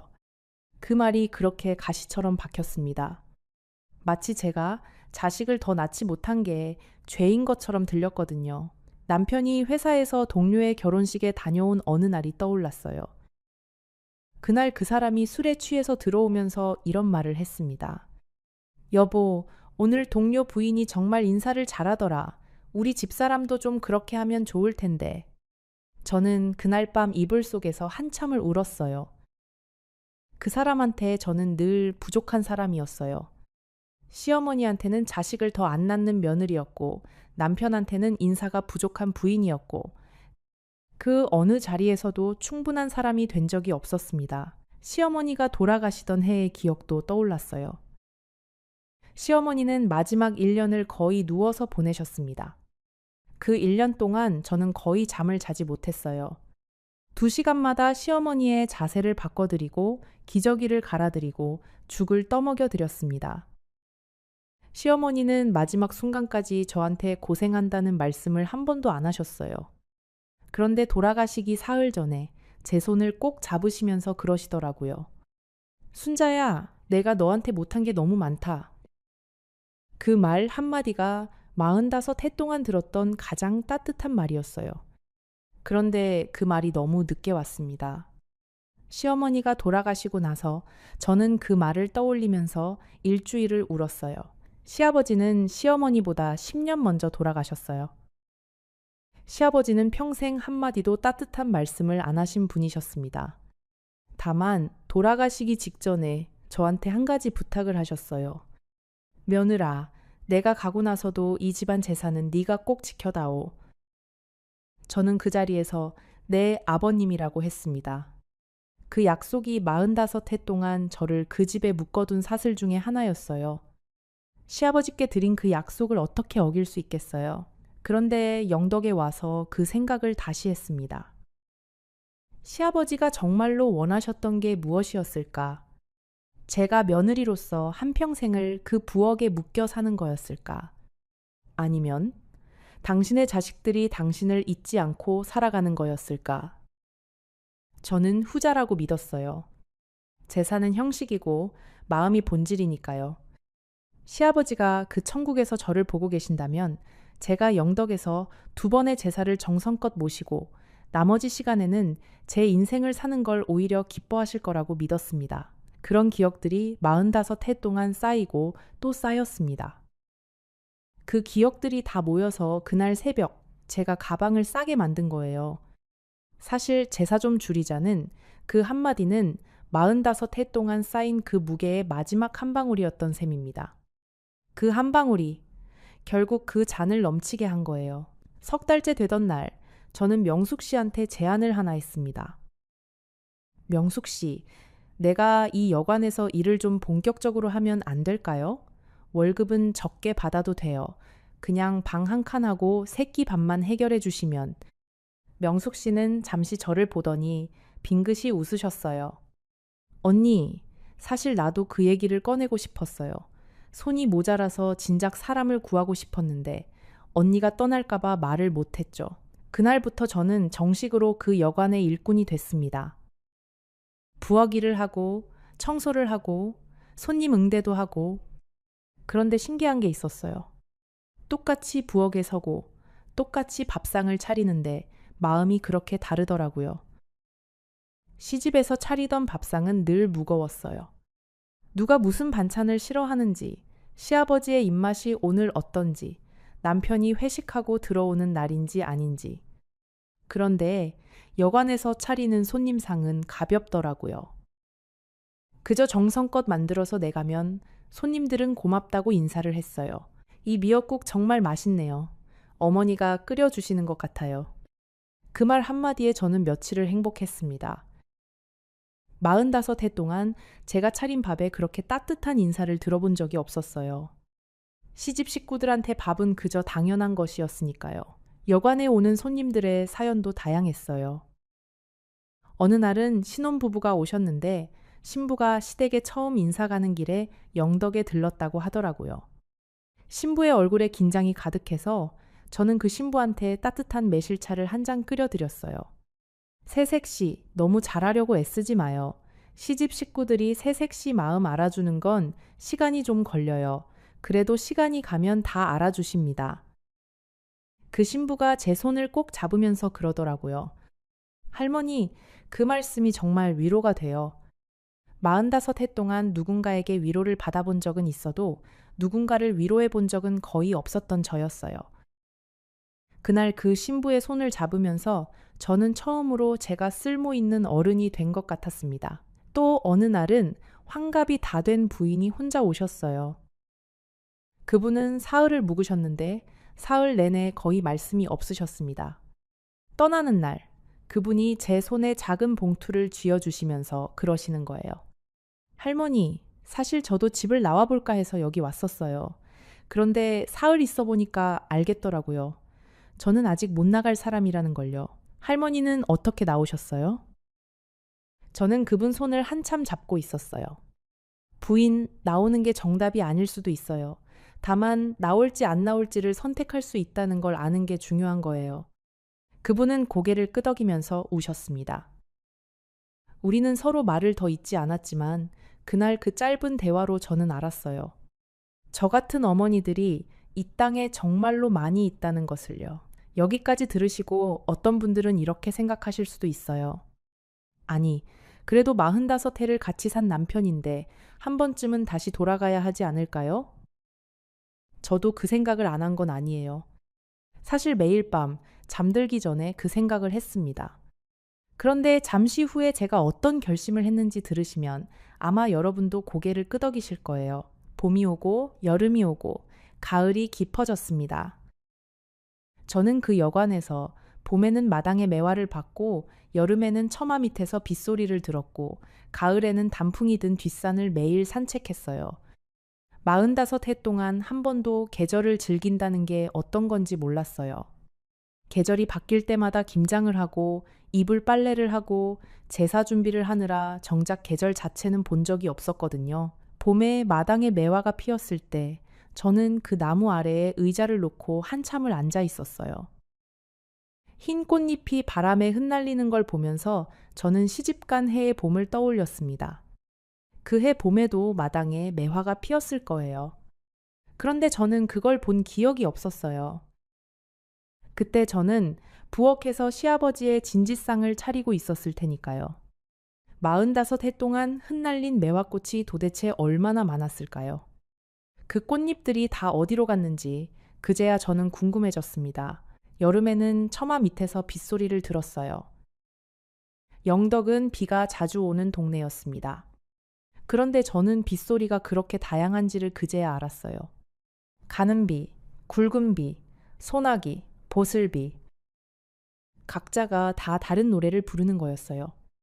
시집에서는 비가 오면 빨래 건느라, 장독대 덮느라 정신이 없었습니다. 그런데 영덕에서는 비가 오면 그냥 처마 밑에 앉아서 그 소리를 들었어요. 그게 얼마나 큰 사치였는지요. 가을에는 뒷산에 단풍이 들었습니다. 저는 매일 오후 2시쯤이 되면 명숙 씨한테 산책 좀 다녀올게요 하고 뒷산으로 갔어요. 1시간쯤 천천히 걸으면 산의 중턱에 작은 정자가 하나 있었어요. 그 정자에 앉으면 멀리 바다가 보였습니다. 산의 단풍과 바다의 푸른빛이 한꺼번에 보이는 그 풍경을 저는 45해 동안 한 번도 본 적이 없었어요. 그런 풍경이 한국 땅에 있다는 것조차 모르고 살았던 거예요. 그 사이에 아들과는 한 달에 한 번씩 짧은 통화를 했어요. 처음에는 아들도 엄마, 그래도 아버지가 걱정하세요. 한번 돌아오시는 게 같은 말을 했지만 제가 엄마는 지금 잘 지낸다. 그것만 알아두라고 하니까 더는 말리지 않았습니다. 그 아이도 어렴풋이 알고 있었던 것 같아요. 어미가 그 집에서 어떻게 살아왔는지를요. 아들과의 통화는 늘 짧았지만 어떤 통화는 길어지기도 했습니다. 한 번은 아들이 술을 마시고 전화를 했어요. 평소 같으면 그런 일이 없는 아이인데 그날은 목소리가 좀 풀려 있었습니다. 엄마, 사실 저도 아내한테 미안해요. 우리 엄마가 그러고 사시는 걸 보면서 자랐는데 저도 모르게 아내한테 똑같이 굴고 있더라고요. 그 말을 들으면서 저는 한참을 말을 못했어요. 어미의 삶이 자식의 삶에 그렇게 깊이 박힌다는 게 그렇게 무거운 일이라는 걸 그제야 알았습니다. 아들아, 저는 천천히 말했어요. 엄마가 그러고 산 게 잘못이 아니다. 다만 너는 너의 아내를 엄마처럼 살게 하지 마라. 그게 엄마가 너한테 부탁할 수 있는 유일한 것이다. 아들이 전화기 너머에서 우는 소리가 들렸어요. 그날 그 통화가 저와 아들 사이의 가장 깊은 대화였습니다. 딸한테는 편지를 한 통 썼습니다. 미국에 있는 딸한테 처음으로 손글씨로 긴 편지를 쓴 거였어요. 어떻게 살아왔고, 왜 집을 나왔고, 지금은 어디서 무엇을 하고 있는지를 다 적었습니다. 딸한테서 답장이 왔는데 그 답장을 받고 저는 또 한 번 많이 울었어요. 엄마, 진작 그러시지 그랬어요. 저는 엄마가 그 집에서 평생 그러고 사시는 게 어릴 때부터 너무 답답했어요. 엄마가 행복하시면 저도 행복해요. 딸의 편지에는 사진이 한 장 동봉되어 있었어요. 미국에서 딸이 두 손자와 함께 찍은 사진이었습니다. 손자들은 키가 저만큼 컸더라고요. 마지막으로 손자들을 본 게 7년 전쯤이었으니까요. 사진 뒤에 딸이 작게 적어놓은 글이 있었어요. 엄마, 우리 집에 한번 오세요. 손자들이 할머니 보고 싶대요. 비행기표는 제가 보내드릴게요. 그 글을 보고 저는 또 펑펑 울었습니다. 45해 동안 비행기 한 번을 못 타본 제가 79이 되어서 처음으로 미국 비행기를 타게 될지도 모른다고 생각하니까요. 그 편지를 받고 저는 결심이 더 단단해졌습니다. 다시는 그 집으로 돌아가지 않겠다는 결심이요. 며느리한테서는 한 번 전화가 왔어요. 받기 망설였는데 그래도 받았습니다. 며느리는 한참을 우물쭈물하더니 이렇게 말했어요. 어머님, 죄송해요. 제가 제사 때마다 너무 힘들다고 어머님께 짜증을 부린 것이 어머님이 집을 나가신 이유 중에 하나가 된 것 같아서요. 저는 한참을 말을 못했어요. 그러다가 이렇게 답했습니다. 아가, 네 잘못이 아니다. 내가 너무 오래 참았던 게 잘못이지. 그리고 솔직히 말하면 나도 그 제사가 너무 무거웠다. 며느리가 전화기 너머에서 우는 소리가 들렸어요. 그 울음소리를 듣는데 45해 동안 제가 혼자 짊어졌던 그 무거운 짐이 사실은 며느리 세대까지 이어질 뻔했다는 게 보였습니다. 제가 집을 나온 게 어쩌면 며느리한테는 다행이었을지도 모르겠어요. 적어도 며느리는 저처럼 45해를 그렇게 보내지는 않을 테니까요. 며느리와의 통화가 끝나고 나서 저는 한참을 마당에 앉아 있었습니다. 45해 동안 며느리한테서 죄송하다는 말을 들어본 게 그때가 처음이었어요. 평소에는 며느리가 제 눈치를 보고 저도 며느리 눈치를 보고 그렇게 어색한 관계였거든요. 그런데 그 전화 한 통으로 우리 사이에 무엇인가가 풀린 것 같았습니다. 어쩌면 시어머니와 며느리 사이는 서로가 같은 자리에 서 있을 때보다 서로 멀리 있을 때 더 솔직해질 수 있는 건지도 모르겠어요. 가을이 깊어갈 무렵 명숙 씨와 저는 여관 옆에 작은 식당을 하나 차렸어요. 손님들이 자꾸 여기 음식이 너무 맛있어서 식사만 따로 할 수 있냐고 묻기에 아예 식당을 열어보자고 한 거였습니다. 이름은 두 어머니의 밥상이라고 지었어요.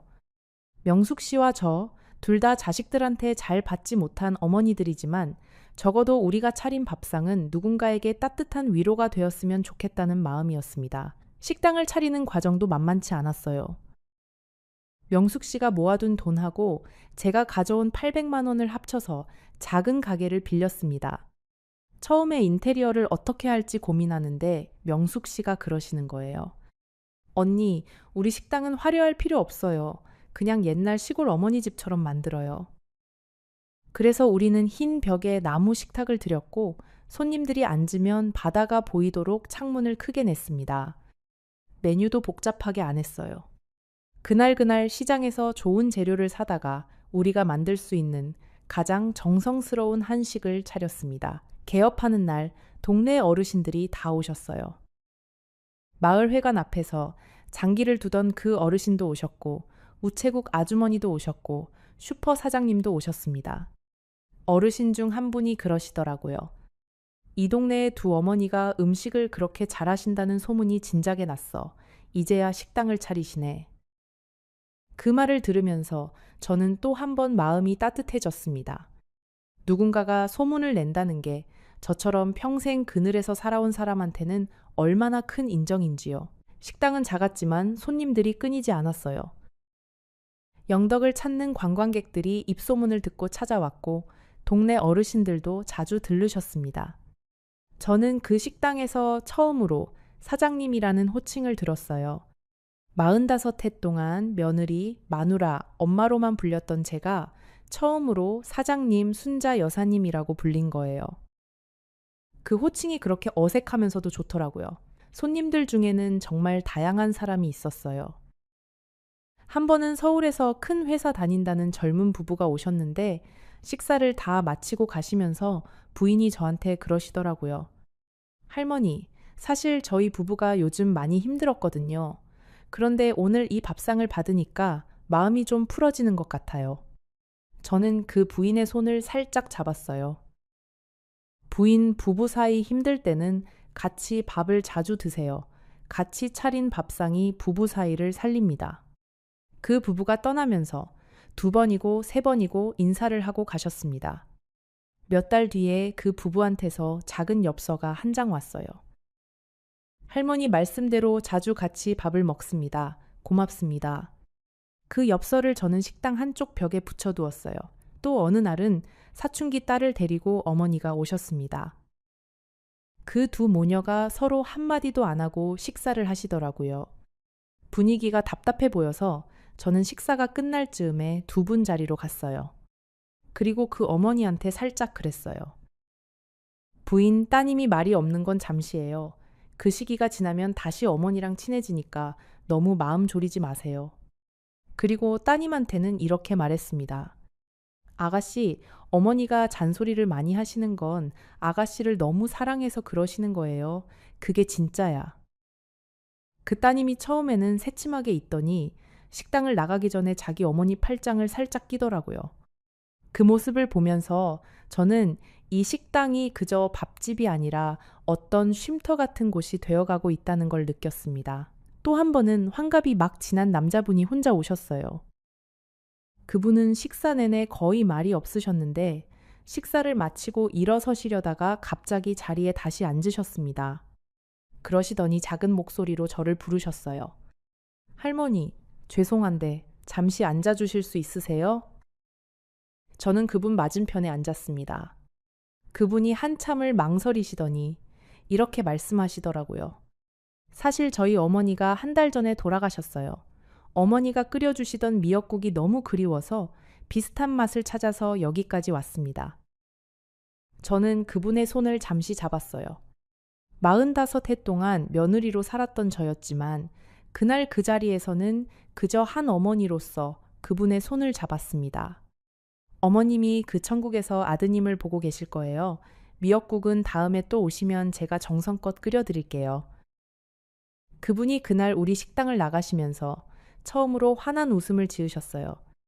그 웃음을 보면서 저는 한 그릇의 미역국이 사람한테 얼마나 큰 위로가 될 수 있는지를 알았습니다. 그분은 그 뒤로 1달에 1번씩 우리 식당에 오셨어요. 매번 미역국 한 그릇과 흰밥 한 공기를 시키시고 천천히 드시고 가셨습니다. 저는 그분이 오시는 날에는 일부러 미역국을 더 정성껏 끓였어요. 어머니를 잃은 아들의 마음을 조금이라도 데울 수 있다면 그것만으로도 제 미역국은 충분한 의미가 있는 거였으니까요. 식당이 자리를 잡아가면서 명숙 씨와 저는 작은 약속을 하나 했어요. 일주일에 1번씩은 식당 문을 닫고 둘이서 어디든 다녀오기로요. 명숙 씨도 평생 그 여관을 지키느라 영덕 밖으로 나가본 적이 거의 없으셨거든요. 우리는 매주 화요일에 가까운 곳들을 다녀오기 시작했습니다. 첫 화요일에는 영덕에서 1시간쯤 떨어진 강구항에 갔어요. 거기서 대게 한 마리를 둘이서 나눠 먹었습니다. 명숙 씨가 그러시더라고요. 언니, 우리 둘이서 이렇게 대게 먹는 게 얼마만이에요. 저는 평생 처음이에요. 저도 마찬가지였어요. 시집에서는 명절에 가끔 대게가 올라왔지만 그건 시아버지와 남편 몫이었고 며느리인 저는 다리 하나도 제대로 발라본 적이 없었거든요. 다음 화요일에는 영덕에서 더 위쪽의 울진까지 다녀왔어요. 거기서 우리는 처음으로 여자 둘이서 모텔이라는 데서 잠을 잤습니다. 모텔이라는 데가 그렇게 깨끗하고 편한 곳인지 그제야 알았어요. 명숙 씨와 저는 침대 2개에 누워서 새벽 2시까지 옛날 얘기를 했습니다. 우리 둘 다 시집살이의 기억이 어찌나 비슷하던지요. 서로 다른 집에서 시집을 살았는데도 받았던 상처는 거의 같았어요. 그게 어쩌면 우리 세대 어머니들이 다 같이 짊어진 짐이었던 것 같습니다. 또 어느 화요일에는 경주까지 내려갔어요. 명숙 씨가 죽기 전에 불국사 한번 가보고 싶다고 하셔서요. 우리는 불국사 마당에 한참을 앉아 있었습니다. 명숙 씨가 작은 소원지에 무엇인가를 적으시기에 저도 한 장을 받아서 적었어요. 명숙 씨는 우리 아들네가 행복하기를 이라고 적으셨고 저는 45해의 시간을 후회 없이 정리할 수 있기를 이라고 적었습니다. 우리 둘은 그 소원지를 같이 매달면서 서로 손을 꼭 잡았어요. 그 순간 저는 알았습니다. 45해 동안 한 번도 가져보지 못했던 진짜 친구를 79에 처음으로 가지게 된 거라고요.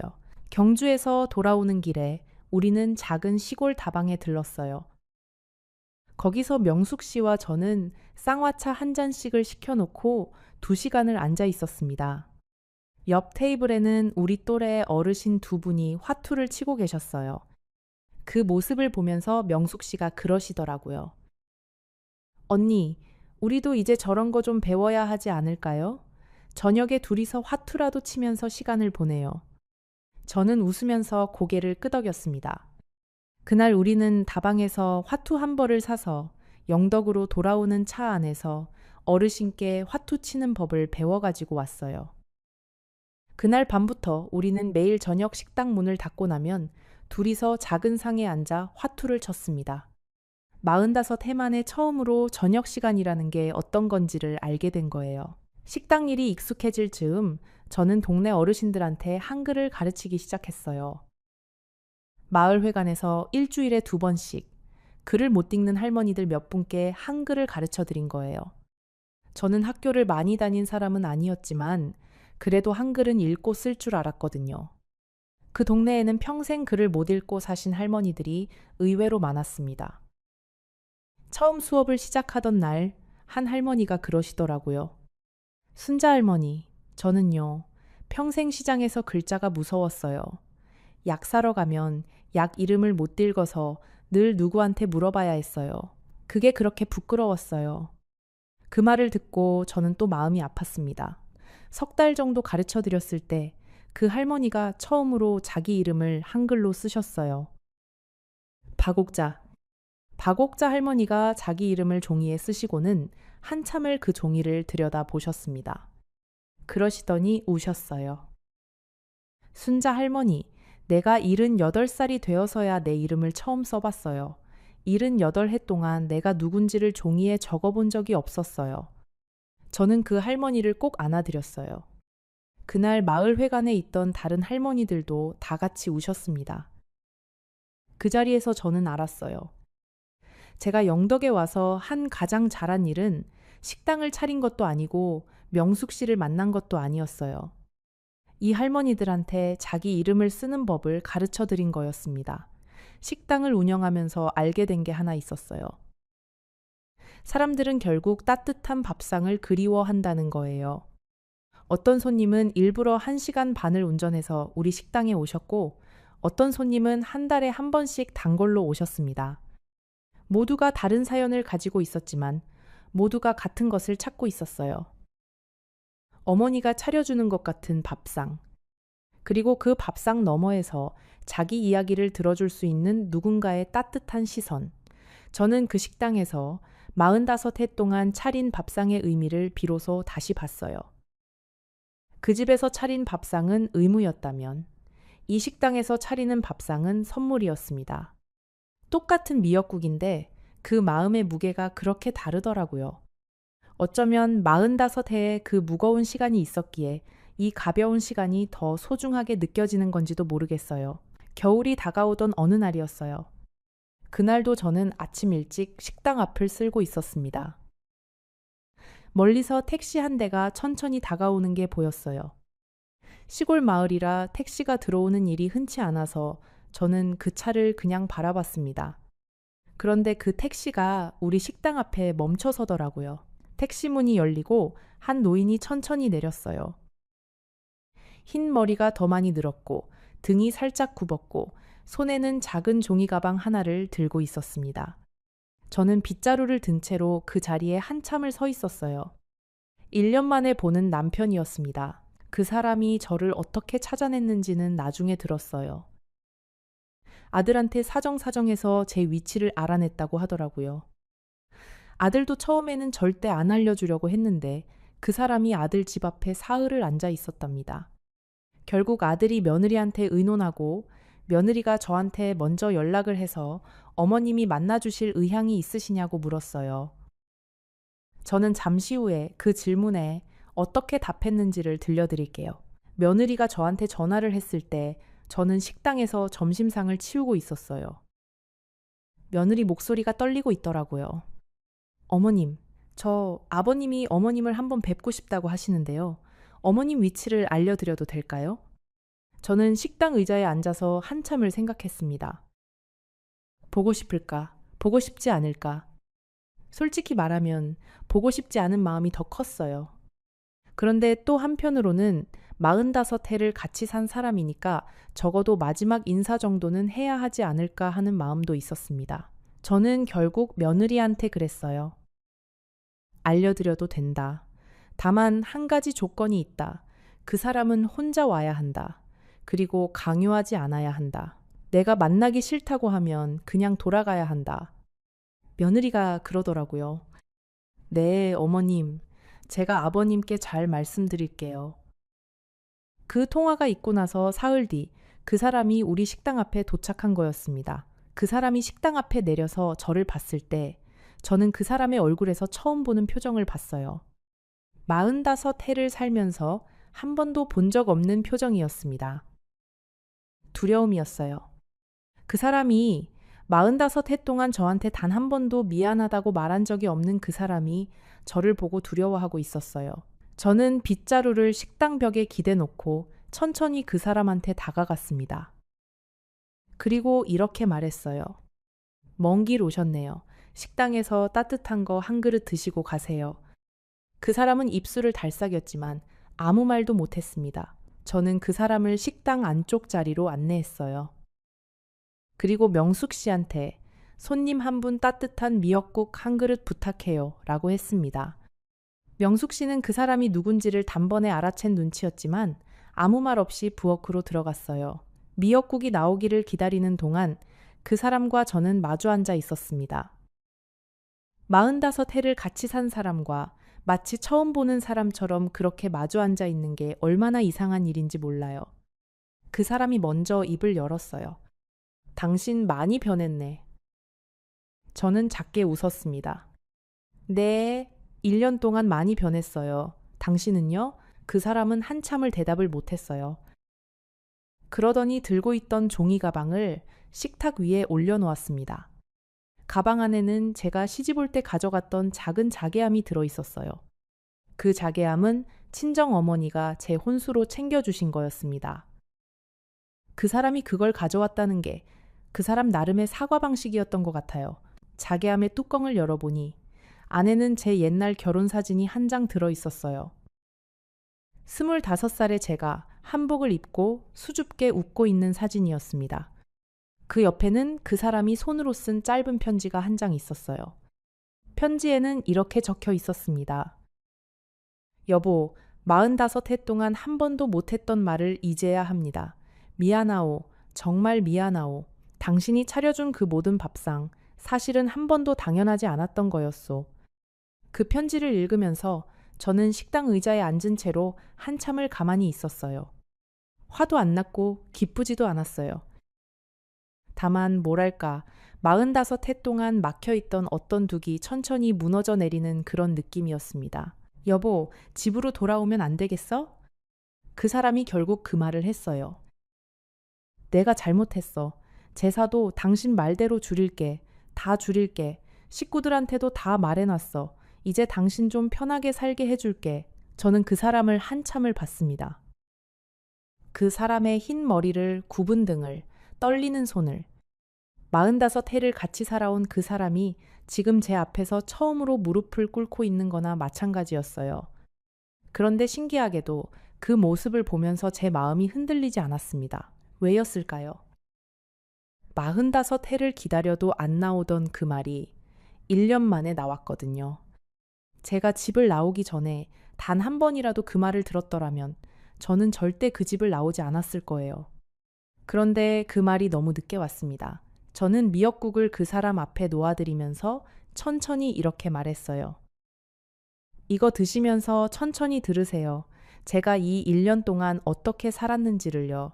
그리고 저는 그 사람한테 처음으로 제 이야기를 했습니다. 45해 동안 단 한 번도 제 입으로 제 이야기를 해본 적이 없었던 제가요. 영덕바다를 처음 봤을 때 어땠는지, 명숙 씨를 처음 만났을 때 어땠는지, 손님이 제 미역국을 맛있다고 했을 때 얼마나 행복했는지, 딸한테서 편지를 받았을 때 얼마나 울었는지를요. 그 사람은 미역국을 한 숟갈도 떠넘기지 못하고 그저 듣기만 했습니다. 제 이야기가 끝났을 때 그 사람의 눈에는 눈물이 가득 차 있었어요. 45해를 같이 산 사람의 눈물을 저는 그날 처음 봤습니다. 여보, 그래서 안 돌아올 거야? 그 사람이 떨리는 목소리로 그렇게 물었어요. 저는 잠시 후에 어떻게 대답했는지를 들려드릴게요. 그 대답이 제 인생에서 가장 어려웠던 한마디였습니다. 저는 자리에서 일어나서 식당 창밖을 한참 봤어요. 멀리 바다가 보였습니다. 어머니가 보고 싶어 하시던 그 바다요. 그리고 저는 다시 자리에 앉아서 그 사람의 손을 잠시 잡았다가 놓았습니다. 여보, 우리 이렇게 합시다. 제가 입을 열었어요. 당신은 그 집으로 돌아가서 당신의 남은 생을 사세요. 저는 여기서 제 남은 생을 살게요. 우리가 헤어진다는 뜻이 아니에요. 그저 각자의 자리에서 각자의 시간을 가져보자는 거예요. 45해 동안 우리는 한 번도 따로 살아본 적이 없잖아요. 한 번쯤은 따로 살면서 서로를 다시 생각해보는 시간이 필요할 것 같아요. 그 사람은 한참을 고개를 떨구고 있었습니다. 그러더니 작게 고개를 끄덕였어요. 그래, 당신이 그렇게 하고 싶으면 그렇게 해. 그 사람도 알고 있었던 것 같아요. 45해 동안 자기가 저한테 무엇을 빼앗아 왔는지를요. 그리고 그것이 한 번의 사과로는 돌아오지 않는다는 것을요. 그 사람은 그날 밤 영덕의 다른 작은 여관에서 묵었어요. 다음 날 아침, 저는 그 사람을 위해 정성껏 아침상을 차렸습니다. 흰쌀밥에 미역국에 갈치구이에 시금치나물에 깍두기까지. 그 사람이 가장 좋아하던 반찬들이었어요. 그 사람은 그 밥상 앞에서 또 한 번 울었습니다. 45해 동안 매일 받았던 그 밥상이 사실은 얼마나 큰 사랑이었는지를 그제야 알아본 거예요. 그 사람이 다시 택시에 올라타기 전에 저는 그 사람한테 자괴함을 다시 돌려주었습니다. 이건 당신이 가지고 계세요. 우리가 함께 산 45해의 증거니까요. 제가 영영 안 돌아가는 게 아니에요. 다만 지금은 아니에요. 그 사람은 자괴함을 가슴에 안고 천천히 택시에 올랐습니다. 택시가 멀어지는 걸 보면서 저는 처음으로 그 사람한테 미안한 마음이 들었어요. 미운 마음만 가득했던 1년이었는데 그 사람의 구분 등을 보면서 처음으로 저 사람도 결국 늙은 한 남자구나 하는 생각이 들었습니다. 45해 동안 가부장이라는 무게를 짊어지고 살아온 그 사람도 어쩌면 자기 나름의 짐이 있었을 거예요. 그렇다고 해서 제가 그 집으로 돌아간 건 아니에요. 지금도 저는 영덕의 그 식당에 있습니다. 명숙 씨와 함께 매일 아침 손님상을 차리고 저녁이면 바다를 보면서 보리차를 마셔요. 그 사람과는 한 달에 한 번씩 전화를 합니다. 1년에 2번. 명절에는 제가 그 집을 방문해요. 제사는 이제 2번으로 줄였습니다. 시아버지와 시어머니 기일만요. 며느리는 이제 저를 영덕 어머님이라고 부릅니다. 며느리도 가끔 영덕에 내려와서 우리 식당에서 며칠씩 묵고 가요. 며느리는 여기 와서 처음으로 시집살이가 아닌 시어머니와의 시간을 가져봤다고 했습니다. 우리는 함께 바다를 걷고 함께 시장을 보고 함께 미역국을 끓여요. 그제야 저는 며느리와 진짜 가족이 된 것 같았어요. 아들도 가끔 내려옵니다. 아들이 처음 영덕에 왔을 때 저는 그 아이를 끌어안고 한참을 울었어요. 45해 동안 그 집에서 자기 어미가 어떻게 살아왔는지를 그 아이는 그제야 제대로 봤다고 했습니다. 엄마, 죄송해요. 저도 아버지랑 똑같이 엄마를 당연하게 여겼던 것 같아요. 아들의 그 말을 들으면서 저는 제가 1년 전에 내린 그 결정이 얼마나 옳았는지를 다시 한번 느꼈습니다. 여러분, 제가 이 이야기를 들려드린 이유는 한 가지예요. 우리 또래의 많은 어머니들이 평생을 식구를 위해서 살아오셨잖아요. 그런데 정작 그 식구가 우리를 어떻게 대했는지를 돌아보면 가슴이 답답해지는 분들이 많으실 거예요. 저는 45해를 그렇게 살았고 결국 80이 다 되어서야 제 인생을 시작했습니다. 너무 늦은 거 아니냐고요. 저는 그렇게 생각하지 않아요. 인생에서 가장 빠른 시작은 지금이거든요. 어제도 아니고 내일도 아니고 바로 오늘이에요. 저는 79에 새 인생을 시작했고 80이 된 지금이 제 인생에서 가장 행복합니다. 물론 후회가 없는 건 아니에요. 좀 더 일찍 용기를 냈더라면 좋았을 걸 하는 생각을 가끔 합니다. 그런데 또 이런 생각도 들어요. 그때 그 자리에서 45해를 견뎌낸 그 사람이 있었기에 지금의 제가 이 자리에 있는 거라고요. 그 45해는 헛된 시간이 아니었어요. 그 시간이 있었기에 저는 지금의 자유가 얼마나 소중한지를 압니다. 영덕의 바다는 오늘도 한결같습니다. 매일 같은 자리에서 파도가 들고 나죠. 그런데 그 파도가 매일 다른 모래알을 가져다 주고 매일 다른 조개 껍데기를 남겨놓아요. 우리 인생도 그런 것 같아요. 매일이 비슷해 보여도 매일이 새로운 거예요. 어제와 똑같이 살 필요는 없어요. 오늘은 오늘의 파도를 맞으면 되는 거예요. 이 이야기가 여러분의 마음에 작은 파도라도 일으켰다면 그것만으로도 저는 충분합니다. 우리 또래의 어머니들에게 그리고 우리를 보고 자라난 모든 분들에게 말씀드리고 싶어요. 너무 오래 참지 마세요. 너무 오래 견디지 마세요. 한 번쯤은 자기 자신을 위해서 살아도 되는 거예요. 그것이 이기적인 것이 아닙니다. 그것이 인간으로서 누려야 할 당연한 권리예요. 마지막으로 한 가지만 더 말씀드리고 싶어요. 만약 지금 이 영상을 보고 계신 분들 중에 저처럼 평생을 누군가를 위해서만 살아오신 분이 계신다면요. 부디 오늘 밤만이라도 잠들기 전에 자기 자신한테 한마디만 해주세요. 수고했다. 정말 수고했다. 이제 좀 쉬어도 된다. 그 한마디가 어쩌면 여러분의 인생을 바꿀지도 모르니까요. 순자 할머니의 이야기는 여기까지입니다. 만약 이 이야기가 여러분 마음에 닿았다면 지금 화면에 보이는 다음 영상을 꼭 봐주세요. 이 이야기보다 훨씬 더 가슴 깊이 남는 또 다른 인생 이야기가 여러분을 기다리고 있으니까요. 절대로 놓치지 마세요. 그 이야기를 듣고 나면 오늘 밤이 더욱 깊어질 거예요.